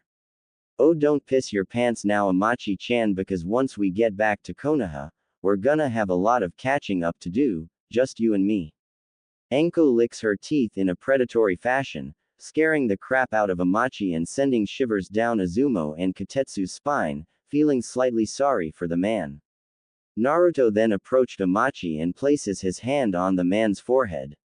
Now let's see what info you're hiding in that brain of yours. His eyes glowed violet, as did Amachi's, who gasped out, and beads of sweat fell from his face as Naruto tightened his grip on his head. Afterwards, the glow died out in both of their eyes, and Amachi panted heavily as Naruto released him. So what's up, Naruto? Anko asked. Oh, I just broke into his memories and got some pretty sweet info on this guy's bases, especially one involving those experiments with the Juin curse seal, on an island called Jiro Island. He answered. Anko's eyes widened for a brief second as flashbacks of the island entered her mindscape before she snapped out of it and shook her head. Jiro Island, huh? Sounds like great place to start an investigation. Anko states. But first let's get this Yahoo in the brig. Later on, both Naruto and Anko had taken a small boat to the island, leaving Azuma and Kotetsu to stand guard over Amachi and Isaribi, who were both put into separate brigs and had paralysis seals placed on them and chakra cuffs. They made their way through the forested area and found the mouth of a cave. This is the cave, right? Anko asked and got a nod from Naruto. Yep, this is it. He answered back as they entered the mouth of the cave. The two remained silent as they ventured into the dank cave until Anko decided to speak up. You know, that was a pretty interesting technique you pulled on that water monster. She praised, getting a cheesy smile from Naruto. You never told me you could perform ice release jutsu. You never asked, and plus, like any other ninja, I have my own secrets that I have to keep to myself, even from you, Anko-sensei. He answered honestly, getting a nod of agreement from her. The words of a real ninja, but what was that language you were speaking earlier? She wondered as they bypassed some stalactite structures. It's an ancient language from long ago that I learned from a friend. Naruto answered, and it wasn't a lie since Evangeline taught him how to chant spells from several languages like Spanish, Russian, German, Latin, Ancient Greek, etc. And even how to speak in said languages since no one in this era could understand them aside from the present two the people in the elemental nations know. Ancient language, huh? Think I can learn it? She requested, and Naruto shrugged. Possibly, but you first have to learn the basics of the language since speaking them in a sentence is pretty tough, especially if you're talking to the same person in the same language. I almost went brain dead from translating an entire sentence from a book I was reading. He joked, getting a chuckle from Anko before they approached the iron door. I wonder what behind door number 1. Anko wondered as she analyzed the door carefully, knowing that the possibility of the door being trapped was possible. Naruto created a Tsuchi Bunshin who wraps his hand around the door handle and opens it before stepping into the underground facility. After his 5th step, a trap door opened up under him and fell into the pit until the sound of metal piercing flesh entered their ears. Anko and Naruto looked down to see a wide-eyes clone impaled on several metal spikes before dispersing into mud. Thank Kami I didn't use a Chishio Bunshin, blood clone. He muttered as they jumped over the trap and ventured through the place. Naruto opened a different door slowly opened. He looks around and frowns as he saw the dark lab. As he looked around he saw several different lab tools and equipment, as well as several operation tables that had dried up blood on the dirty sheets. He grimaced when he saw a rotten human corpse that was dried up and the chest area seemed to be cut open and had to keep the bile that was coming up his throat down. Then he saw a couple of cylindrical tanks that seemed to contain humans and different types of animals that seemed to have been genetically sliced due to some of them having extra limbs, tufts of fur, and even enlarged body parts, making him shudder. After looking around for a while he decided to exit the area and closes the door behind him. He suddenly falls on one knee and vomits out what he had for lunch. He suddenly felt a hand on his shoulder and reacted by pulling a kunai from his sleeve, grabbing the appendage, and ready to swing out in order to slit the person's throat. Wow, Naruto, chill, it's me. Anko cried out frantically, causing Naruto to sigh in relief. Sorry, sensei. Naruto apologized as he wiped some sweat from his head with his sleeve, putting away a kunai. It's alright. Whatever you saw in there must have really unnerved you. She condoled as she helped Naruto back on his feet. Believe me when I say that I've seen worse. Anyway, I found a door with several seals on it which I believe is the answer to what we're looking for. The key to the Thames curse mark. Naruto said as he followed her to the door. It was an iron-clad door with several seals and kanjis on it and were tapped across the door. Wow, this takes secrecy to a whole new level. Naruto reaches into his pouch and pulls out a vial of ink and an ink brush before holding his hand out and writes a bunch of complex seals down on the palm of his hand in a quick yet precise fashion, and it glows blue. You might want to step back, Anko-sensei. Naruto warned his superior, who nodded and took a few steps back. He carefully approached the door before slamming his palm on it. The seals on his palm extend outward and around the door, glowing brightly before static erupts around the mixed seals and slowly burn off. After a few seconds, the seals dissipate and the tags instantly fall off the door and on the floor. Naruto steps back, wiping a bead of sweat from his forehead, and then pushes the door open, only to see vast darkness. It's these kind of things that make me feel like I'm in a horror movie. Naruto muttered. Anko smiled before turning serious and enters first, followed by Naruto. As they entered, the blonde couldn't help but look horrified at the sight before him. The room was like the laboratory he ventured through, only 10 times worse. There's several large tanks with green liquid that had grotesque creatures in them, and the same with the cells that had skeletons chained up to the walls. There were also jars that held body parts like organs, dissected small animals, operation tables, and so on. As they looked around for any documents, Naruto discovered a body with a Tomo-shaped curse mark on it and shudders before moving away from it. Yo Gaki, I found them. Anko called out, looking up to see Anko holding 2 large files containing documents for the curse seal, and grins. Awesome, Now all that's left is to destroy this house of horror so that way no deranged lunatic can use what's left over. 3 days later. Hokage's office. Hiruzen hums after Naruto and Anko explain to him about the mission to Umi no Kuni in his office. Well, this is certainly an interesting turn of event. An accomplice of my old student was responsible for the misdeeds in Umi no Kuni, though what surprises me is the documents you both found on this mission. Hopefully we'll be able to get more info out of this Amachi person and see if he knows the whereabouts of my old student. I'm pretty sure Ibiki will have a lot of fun making him squeal. Hey, I want a crack at the tem to Hokage-sama. Anko replied to the chuckling old man. Of course Anko, but after we get some info out of Amachi, then he'll be all yours. He promised the brunette, who grinned in glee. I'll require a full report from you on my desk, you're dismissed. He ordered Anko, who nodded and then winked at Naruto before vanishing in a swirl of leaves. Hey Saru Oji, what happened to Isaribi? Naruto asked his surrogate grandfather. She currently in a medical wing with her room being guarded by Anbu. She may have been an involuntary accomplice, but she's also a victim due to her current condition. He quoted. Naruto pondered on this for a while before speaking up. Would it be possible for me to talk to her?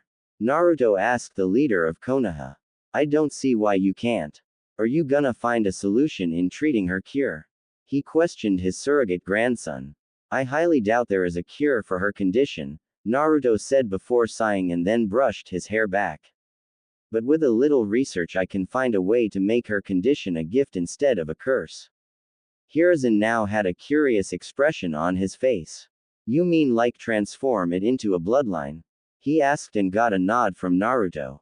Possibly find a way to make it more body-based to where she could revert fully at will, though like I said it's gonna take some time of research since I did kind of reduce Amachi's lab into a pile of ash. The blonde said in a sheepish manner.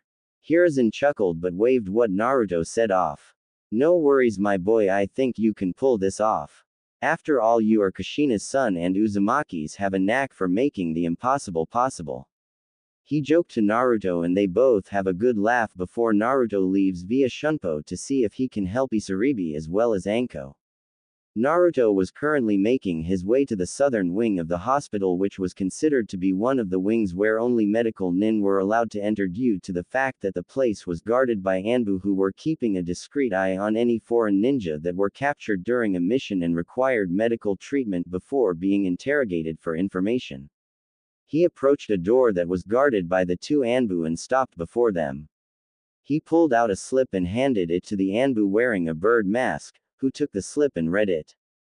He looks back up at Naruto and then nods before stepping to the side, getting a nod of thanks to the masked ninja, and then enters the recovery room. Once inside, he saw Isaribi in the room sitting up in a bed with a blank look on her face. When the sound of the door closes, she slowly looks up to see Naruto staring back at her and looks away. Said blonde sighs inwardly but doesn't lose his calm composure.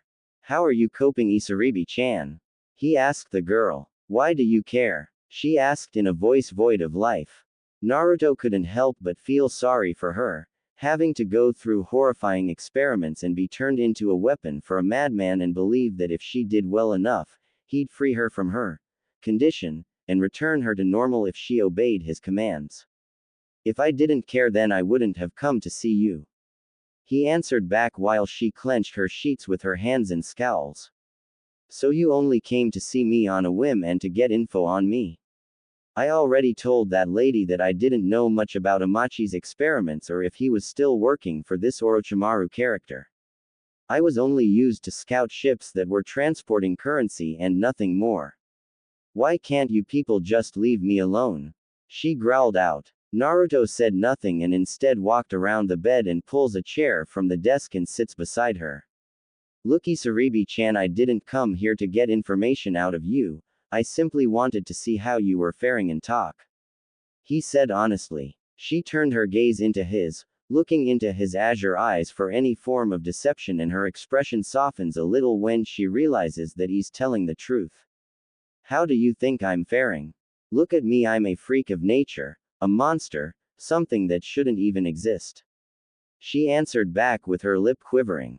I'm nothing but a failed experiment with no chance of returning to normal or living a life because it was taken from me. Naruto saw tears forming in her eyes and couldn't help but sympathize with her. He reached out towards her face and placed his hand on her cheek, making her freeze up from the contact before gently brushing the tears that were forming away. You want to know something about monsters, Isaribi? Naruto asked the girl who remained silent. Monsters are things that care only about themselves, live only for themselves and destroy anyone or anything without showing a form of remorse for their actions. Amachi was a monster for turning you into a weapon. Orochimaru was a monster for the lives he destroyed, including the life of my sensei. You on the other hand are not a monster because real monsters don't cry. He explained to her. She looked back at him with wide eyes and slight disbelief. But look at me. She protested only for Naruto to smile and shrugs. What about it? So you look different, big deal. He asked her. But the way those people back in Umi no Kuni looked at me are fools for the way they treated you. Just because you look different doesn't give them the right to treat you like that. Naruto replied in an irked tone. If they can't get over the way you look on the outside, then they aren't worth your time or energy. His parents and teachers both nod their heads in agreement at his words of wisdom and were proud of his statement. I don't understand. You helped me against those men when they were going to kill me and then healed my hand. Why? She asked with a confused expression. A far-off expression formed on Naruto's face before he spoke up. Because I know what it's like to be blamed for something out of my control and have people try to hurt me for it. The only difference between your past and mine is that I found people who saw me as me and not something that is a past reminder of what they lost. You on the other hand had no one except that bastard who manipulated you to do his bidding with fake promises. Isaribi could tell that from his eyes. They did have something in common, but while his show more positive emotions, she was alone for God knows how long and everyone stayed away from her out of spite, hate, or tried to attack her. I don't know if I'll ever find someone who is showing me as much care and compassion like you do. She said solemnly, only to get a gentle smile from Naruto. You'll never know if you don't try, Isaribi-chan.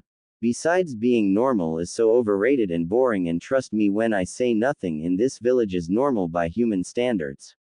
Take me for example. People call me the prankster from hell due to all the mischief I used to get into when I was younger and I never got caught once. He explained to the female hybrid. Plus, in my honest opinion, I kind of like your Kaima form. Naruto teased, resulting in Isaribi blushing cutely and looking away. So do you think it would be possible for me to have my condition cured?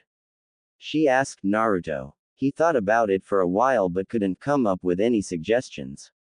Honestly, I have no clue if your condition could be reversed. He saw the sad expression on her face and felt bad for a few seconds before realizing another option. But I do believe there is a possible way for you to alter it. She blinked a few times before asking. Alter my condition? How? She questioned. Tell me, Isaribi, do you know what a bloodline trait is? He asked the fish girl, who nodded. Well, due to your condition you basically have the ability to breathe underwater, and not only that but you're stronger, faster, and stealthier while in the water. Being able to stay hidden underwater for long periods of time does have its strong points, plus I'm willing to bet that you'll also have a high affinity with the water element. He theorized. But what about altering my current appearance? She asked Naruto, who now grinned. Regarding the scales on your current form, there may be a way to suppress it, thus allowing you to remain in your human state, but the question is how, since Amachi was able to do the same thing. I guess the only way to figure that out is to talk to the man personally. He answered. Good luck with that. She mumbled but then squeaks in surprise when he lightly taps her on the forehead with his index and middle finger, causing her look up at him in shock. What was that for? She pouted. For underestimating me, Isaribi-chan.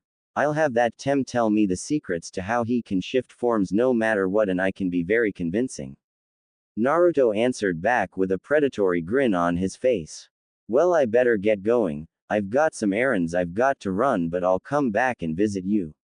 He assured the girl who nodded before she leaned forward and kissed him on the cheek, much to his surprise. Thank you Naruto-kun, what you're doing means a lot to me. She replied. Naruto snapped out of his stupor and nodded back. You're welcome Isaribi-chan. Later on that day, Naruto was in his father's study, reading a book on alchemy that Eva gave him and was currently looking over the theory on mutation inducement and size. Man, this procedure has a lot of inhumane suggestion. Maybe I should look more into molecular manipulation instead. He pondered. It's a possibility you could use both solutions, though you have to be a highly skilled mage in order to pull it off, since separating and merging organisms is extremely dangerous and one wrong mistake could prove fatal. Evangeline explained to Naruto. Plus you're still working on both elemental manipulation and elemental transmutation, and you only know the basics in molecular manipulation. Yeah, do you think the rune spells would help? He asked telepathically. Some rune spells would work a lot better than alchemy, since that form of magic is a combination of sorcery and science, and back in my time it was a new form of magic the mages discovered. The only issue is to combine the correct formula, seals and ingredients, but aside from that, the survival rate is a lot higher than it is for alchemy, so just check out the rune ritual spells. She answered back. So I'd be better off in using rune spells then. Oh well, it's better than nothing. Now the only problem is the schematics on the curse seal. Did you get the info on the curse mark? He asked his teacher, who nodded. Yes, I did. Me and your parents are currently working on figuring out how to remove it from Anko. Also your dad wanted me to let you know that he wants to teach you one of his jutsu, which is called the Rasengan. She informed the blonde, whose eyes widened in surprise. Sweet. I've always wanted to learn that technique, but Tsuruoji told me I needed to wait until I got my chakra manipulation down, since he said if I had tried it earlier, it would have blown up in my face. He said in an excited tone. Tell me about it. Your mother here tried to experiment with it once during the war, and the results sent her flying across the training grounds and into the lake. Hehehehehe.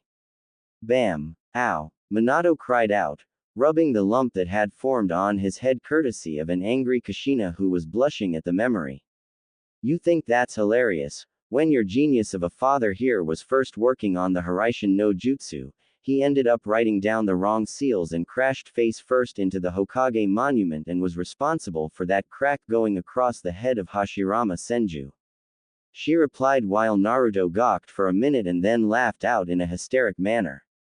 Oh man, you've got to show me that memorial moment right there, Ka-san. Minato on the other hand pouted and stared at the ground while Eva and Natsumi giggled at his childish expression. That was the most embarrassing moment in my life.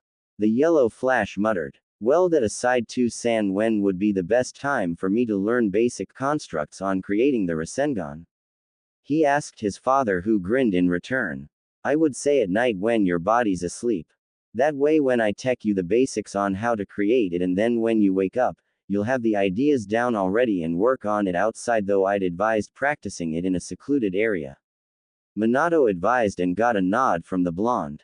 The next day, Naruto was currently hopping across the rooftops of Konoha, wondering what he could do for the day, since Anko was currently working in the INT department for the day, so he basically had the whole day to himself. When he was about to leap onto another one, he skids to a halt when he sees Ino, Choji, and Shikamaru walking across the village streets and smirks. Would you two hurry it up? If I'm late to help my parents with new shipments, I'm gonna have to take night shifts for the next 2 weeks with my pay deducted. She complained to her two teammates. Shikamaru had a lazy expression on his face while Choji was scarfing down some chips. It's your fault for dragging us into this, Ino. I was planning on watching the clouds and getting some more sleep in all day, but then you had to convince my mother to make me do some work, you troublesome girl. He mumbled, resulting in a tick mark to form on her head. She turned her head and was about to retort before crashing into someone. Itai, ouch, watch where you're going, you. She was about to scream as she turned back to rip a new one into the person who bumped into her, being none other than Naruto smirking at her. Oh hey Naruto-kun. The Yamanaka heiress replied with her expression brightening, seeing her crush in her face heated up when she saw him not wearing his jacket, showing off his ripped arms. Hey Ino-chan, Shikamaru, Choji, how's life treating you guys? Naruto asked the group. Troublesome. Ino is forcing us to help her at the flower shop by unloading some supplies that came in. Shikamaru complained, much to the heiress's ire. Naruto simply chuckles and shakes his head. Everything for you is troublesome, Shika. I don't why you're so lazy. I mean honestly, if you actually had an ambition or goal, you could possibly become the most dangerous person in the village, next to me of course, but dangerous nonetheless. Naruto admitted. Ino blinked in confusion and looked back at Naruto and then at Shikamaru's bored expression. What do you mean if he had an ambition? Shikamaru's is lazy as a sloth. Maybe, but he's a pro in shogi and go. Say, what is our score anyway, Shika? We haven't played in a while. Naruto asked. Shikamaru looked up lazily and shrugs. In shogi it's 50 to 45 with me ahead by 5, and in go it's 35 to 20 with you ahead by 15. He answered back as they walked to the flower shop. Choji on the other hand was beyond impressed. Wow, Naruto, I didn't take you as the type to play shogi or go. Choji stated, getting a chuckle from Naruto. Yeah, I get that a lot due to my destructive nature, but I actually started playing them both when I was 7. My former guardian taught me the basics to the game and showed me several different strategies that are extremely effective, and she was a real pro at the game. She told me that it takes more than jutsu to win a battle, and that the most dangerous weapon a ninja can have is her mind. That is why I said Shikamaru could become one of the most dangerous ninja around if he wasn't lazy and had ambition, next to me and Shino of course. Naruto explained. Really? What about Sasuke, since some consider him a prodigy? Choji questioned. Naruto on the other hand snorts. Please, he can't hold a candle to Shika or Shino. He may have jutsu and have potential, but like I said, it takes more than powerful jutsu to win a fight. He explained. I mean, even Shika here could beat Sasuke in 4 different moves and not waste a lot of time or energy. Said shadow user simply shrugged in a nonchalant fashion. True, but it would be too troublesome to deal with, especially the civilian and elder council getting on my dad's case. He muttered. As if they could do anything, plus they don't hold a candle to your Ka-san's wrath, as I've seen her when she gets mad. By the way, where does she keep that frying pan she seemingly pulls out of nowhere? Naruto wondered. Shikamaru pondered on it for a while but shrugged once again. Heck if I know, Naruto must be a thing women were born with to pull pans, butcher knives, and Kami knows what else, just to put the fear into the male species. Must be karma that are causing those who are innocent suffer the wrath of the opposite gender. Ino on the other hand grinned. That's right, women are the true dominants on the planet. I mean, if we can endure the pain of childbirth, that officially puts us on top. She declared with her nose high in the air. Can't argue with that logic, since the only male species on the planet that do give birth are seahorses. Naruto stated, resulting in Choji to stop in his tracks with a wide-eyed expression. Say what? The big boy asked. I'll explain later, we're here. Naruto said. The 4 of them entered the flower shop, and heard Ino's mother, Haruka Yamanaka's voice. She basically looked like an older version of Ino, but had her hair in a low ponytail and her eyes were more of a pupil-less dark green color and wore a dark purple kimono. Hello Shika, Choji, and Ino-chan, good job getting here on time. She stopped and noticed Naruto. Oh hey Naruto-kun, I didn't know you were coming to help. Said Blonde smiled back. Well, you know, I was in the neighborhood with nothing to do, so I decided to help. Haruka couldn't help smile. Oh, that's so sweet of you, Naruto-kun. I could use some muscle to bring in the bags of flower seeds and soil into the sheds. She thanked. Naruto on the other hand grinned. No problem, ma'am, besides these muscles aren't for show. He said, flexing his bicep for emphasis. This got a reaction from Ino, who eyed his arm like it was a piece of meat, causing Shikamaru and Choji to sweat drop. Haruka simply giggled at her daughter's expression and shook her head in amusement. Now then, come on you two, we've got work to do. Naruto declared and dragged the 2 off back by their collars, with Shika mumbling about troublesome work. Ino, would you please start watering the flowers and mind the shop for a few minutes? I have to run some errands. She requested to Ino, who nodded. Sure thing, Ka-san, I can handle things from here. And not watch Naruto-kun get sweaty and dirty from all the heavy lifting. She remarked. Ino nodded again with a smile. And not watch Naruto-kun get sweaty and dirty from the heavy lifting. Wait, what? The bewildered girl asked with her face heating up. Haruka got a laugh out of seeing the blushing and sputtering face of her daughter before leaving the shop under her care. A few hours later, Choji and Shikamaru were dead tired from the manual labor they had to do in terms of lifting heavy bags of fertilizer and seeds, but Naruto on the other hand didn't even look the least tired from the light exercise, as he called it. Said blonde had just finished tossing the last bag of flower seeds in the shed before closing and locking the door before wiping a bead of sweat from his brow. Well, that was fun, he remarked before looking back at the tired form of the two clan heirs. You guys really need to train more if you can't even do something as small as manual labor. Shikamaru slightly glared at Naruto in an annoyed fashion. Shut it, Naruto, we're not made of stamina like you are. He griped. Naruto simply rolled his eyes. Most of my stamina I gained through training my body to its peak since I first entered the academy. Shika, I mean honestly, you could at least put some effort in training, and the same for you, Choji. He chastised to the husky boy. Naruto-kun has a point, Shika. Ino came walking out of the back door with a tray that had 3 glasses of. You guys seriously need to step up, especially from all the one-sided spars we've had as a squad, and you wonder why Asuma-sensei won't let us take anything higher than AD rank mission. She grabbed a large glass and a towel and handed it to Naruto. Here, Naruto-kun, this is yours. He took the glass and towel. Thanks, Ino-chan. He thanked before gulping down the beverage. Shikamaru and Choji inspected the size of the glasses and frowned. Hey Ino, why does Naruto get a larger glass? Choji complained. Because Naruto's been working the hardest out of the 3 of you, so that is why he's getting more. She answered back. But that's not fair. He complained only to be quiet when he saw his female teammate glare at him while her brow twitched. You should be lucky you're even getting any, Choji. Asuma-sensei should have beaten the laziness out of you two in the first place, but he's just as bad. She snapped back, placing her hands on her hips. Come now, Ino-chan, don't be too harsh on them. Naruto assures his fellow blonde, who looked back at him with a raised brow.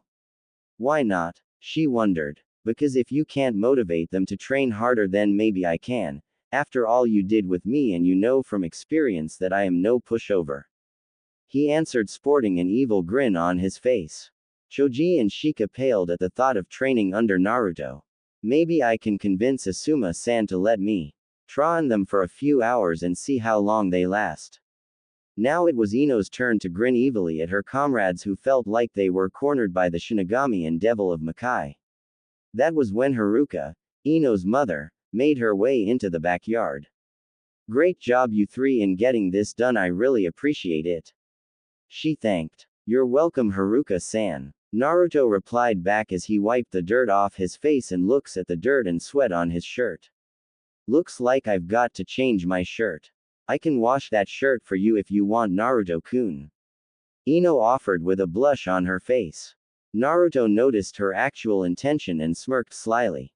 You just want to see me with my shirt off, don't you, Ino-chan? He teased, and it resulted in her blush growing a little around her face. You're such a pervert. I am not, I'm just being courteous. She sputtered out and tried to ignore the giggle from her mother. Naruto shook his head and simply flicked her on the nose, getting a squeak out of the girl. Maybe next time, you naughty girl, he said before giving her a light kiss on the lips and setting the glass and towel on her frozen form before waving at Haruka and Shunpo away. A few weeks later, Hokage's office. So Naruto, do you have any good news in concern of Isaribi's condition? He asked the young blonde.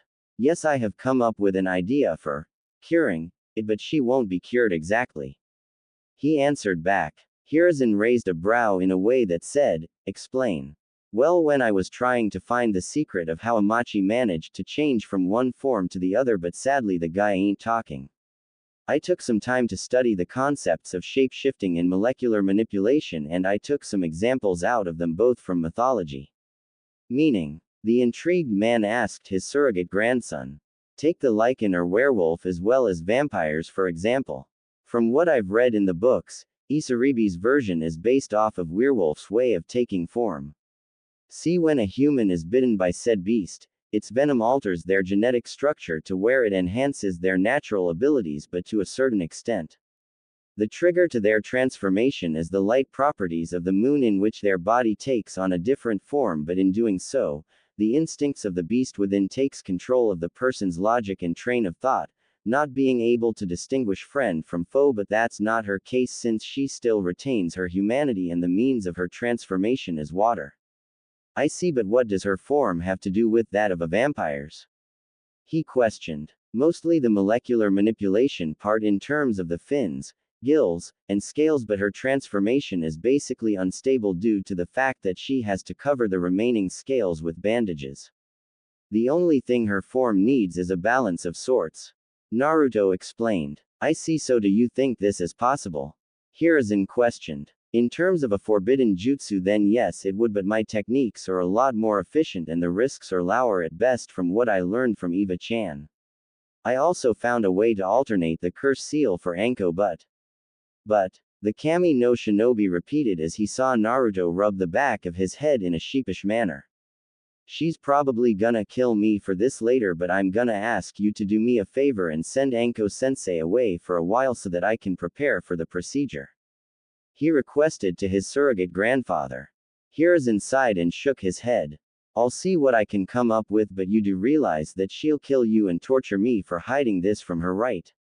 He complained. Don't complain, I'm getting the worst end, you old monkey.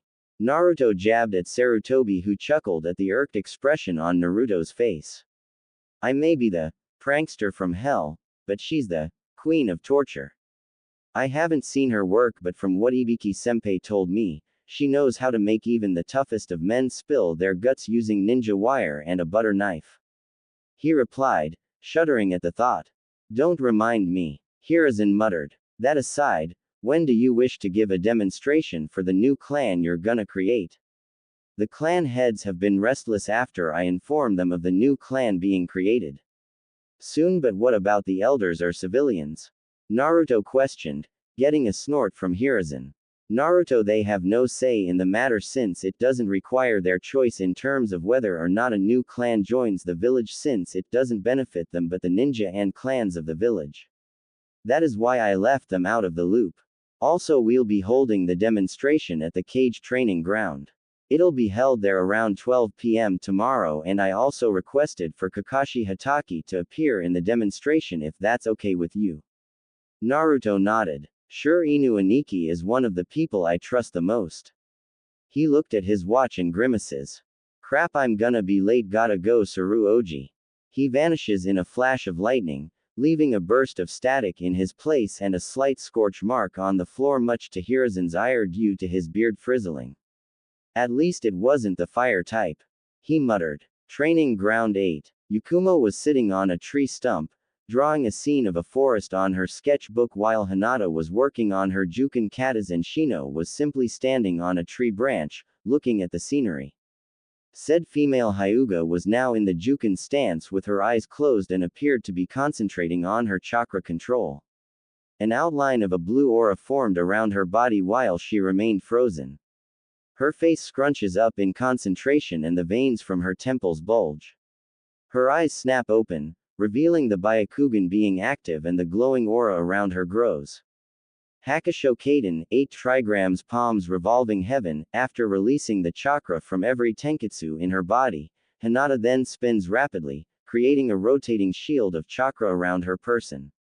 The effects of the jutsu was the dust and wind circling around the dome of chakra at high speeds before it slowly started to expand from its normal form for a few seconds before the technique started to slowly die down and dissipate. Hinata's spinning body started to slow down and then stop in place with her right arm extended upwards and her left extended downwards, letting out a sigh. The sound of clapping was heard and the three turned in the direction of it to see Naruto sitting on a branch above Shino's form, smiling. Bravo! Splendid performance, Hinata-chan. Naruto cheered to the young heiress. She blushed and rubbed the back of her head in embarrassment from Naruto's praise. Shino, on the other hand, was silent as he looked up at Naruto. How was Uzumaki-san able to enter this area without me sensing him? I even had my bugs laced around the area just in case someone entered the training grounds. Only those at the level of a Jonin or Anbu should be able to maneuver in such a manner. Just how strong are you? He wondered as he studied Naruto's form. Said blonde looked down to see Shino stare at him and raise an eyebrow. Hey Shino, you know it's rude to stare, right? The young Aburame looked away and pushed his shades up with his index finger. My apologies, Naruto-san. I was merely curious in how you were able to maneuver around the Kikaichu parasite bugs I had surrounding the area. Naruto, on the other hand, grinned. That's my little secret, Shino. After all, a real ninja never reveals his or her secrets even to a comrade. Shino nods in agreement as the blonde lands next to Yakumo and checks out her painting. No matter how many times I see it, your paintings and drawings are amazing, Yakumo-chan. Naruto stated as he saw an exact replication of the forest on the sketchbook. Yakumo smiled and inspected it. You always say that, Naruto-kun. She remarked as Hinata joined up with them. Only because it's the truth, but it's missing something. He informed the kunoichi, who blinked in confusion and looked back at her drawing. Really? What could it be? She asked. Me, of course. He joked, getting a giggle out her and Hinata. You're so full of it. She remarked and swatted him on the leg in a playful manner. That aside, why are you here, Naruto-kun? Said blonde simply sat down next to her and leaned against the tree. Oh, I'm just enjoying my day off. My sensei is doing some overtime at the Anbu T&I for a few days with her mentor. He answered. Who is your sensei, Naruto-kun? Hinata asked. Anko Mitarashi. His answer resulted in both of Shino's brows rising up and Yakumo and Hinata pale a little. The crazy snake lady? Yakumo asked in a terrified tone and got a nod from him. Yep, that's her, but she's really not that bad if you don't count her huge love for dango, fetish for blood, and loves to make people cry and beg for mercy. He explained, causing the two girls to look horrified. But she's a good person once you get past all of that. I mean, she is one hell of a sparring partner as she doesn't pull her punches. Sounds like the perfect sensei for you. Shino said in monotone. This caused Naruto, Yakumo, and Hinata's eyes to bug out in surprise and look around frantically, making the Aburame wonder what they were doing. Okay, there are no signs of the apocalypse happening, so we're safe. Naruto replied. Shino just made a joke, the world must be ending. Yakumo teased, and now Shino's brow was twitching. Enough, you two, stop making fun of Shino-san. Hinata chastised to the chuckling duo. Though I am as surprised as you two are that he made a joke. Now Shino was turned away from them with a storm cloud hanging over his head. You four seem to be enjoying yourselves. A feminine voice said, getting their attention. They turned to see Kurenai Yuhi walking towards them. Hello, Naruto. She greeted. Hi Kurenai-sensei, how are you doing today? He asked the Genjutsu mistress in a polite manner. Fine, but why are you with my team and not Anko? She asked the blonde. She was called in by her senpai to interrogate a few guests for a few days and then has a few solo missions afterwards, so right now my schedule is pretty light. Say, how did you know she was my sensei? He wondered as the red-eyed beauty smiled a little. She wouldn't stop talking about having you as an apprentice after she tested you, mentioning how you were able to overcome some of her moves and even catch her off guard a few times. I must say I'm impressed, as it takes a lot to impress someone like Anko. She informed Naruto, who rubbed the back of his head. That, and she mentioned you had a nice set of arms on you. Now he was blushing in embarrassment while she slightly laughed at his expression. Yep, that is something she would say.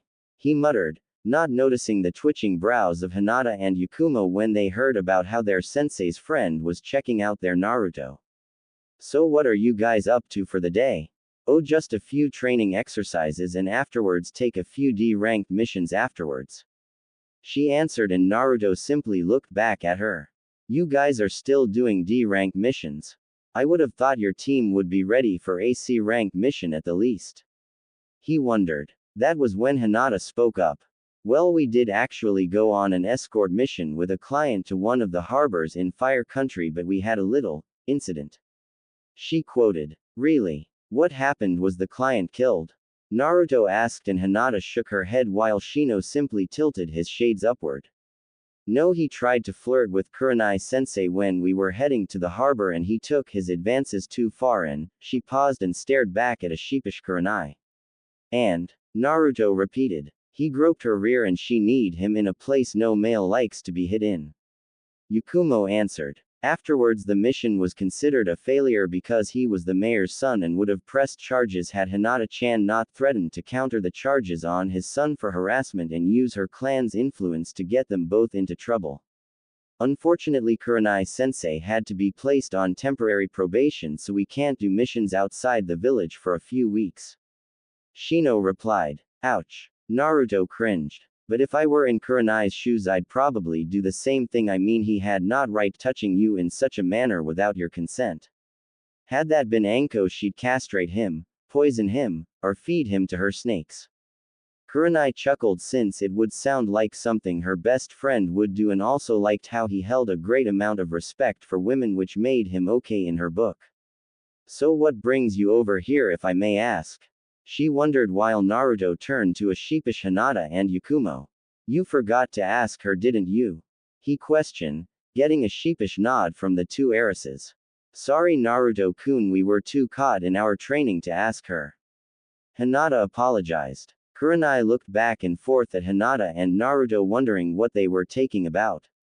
Ask me what exactly? Well, we asked Naruto-kun if he would like to help us with our training in the ninja arts in order to improve on our strengths and weaknesses, Kurenai-sensei, but he wanted to get your permission first.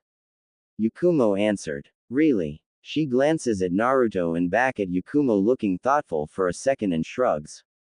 Honestly, I have no problem with it as long as it's not something dangerous, mind you. No, nothing dangerous, Kurenai-sensei, though if I may ask, what do they know so far? Naruto asked politely. Well, they already know the tree climbing exercise, leaf balancing exercise, and I had them work on their tracking and sensory skills and their clan techniques. She informed the blonde, who nodded in a positive fashion. Just what I would expect from a tracking squad, since both Hinata-chan and Shino-san would best fit this groups, with you and Yakumo-chan being more adept as sensors due to your vast knowledge in detecting genjutsu and using high-level ones. Naruto pondered. Though there is one problem that just came to mind. Kurenai raised an eyebrow, wondering what he meant. And what would that be? While your team does have an advantage, there are a few flaws. If I may ask, Kurenai-sensei, aside from genjutsu, how adaptive are you in ninjutsu and taijutsu? He asked. Well, to be honest, I am at the very least moderate, but I mainly focus on genjutsu since I am more of a mid to long range fighter. She answered. Where exactly are you going with this? Well, I don't want you to take this the wrong way or anything, since you are more experienced than me, but have you ever considered working in a different field? Naruto asked. She gave him a look that allowed him to continue. Majoring in one field is good, but it could also be a weakness. Take Hinata-chan's clan for example.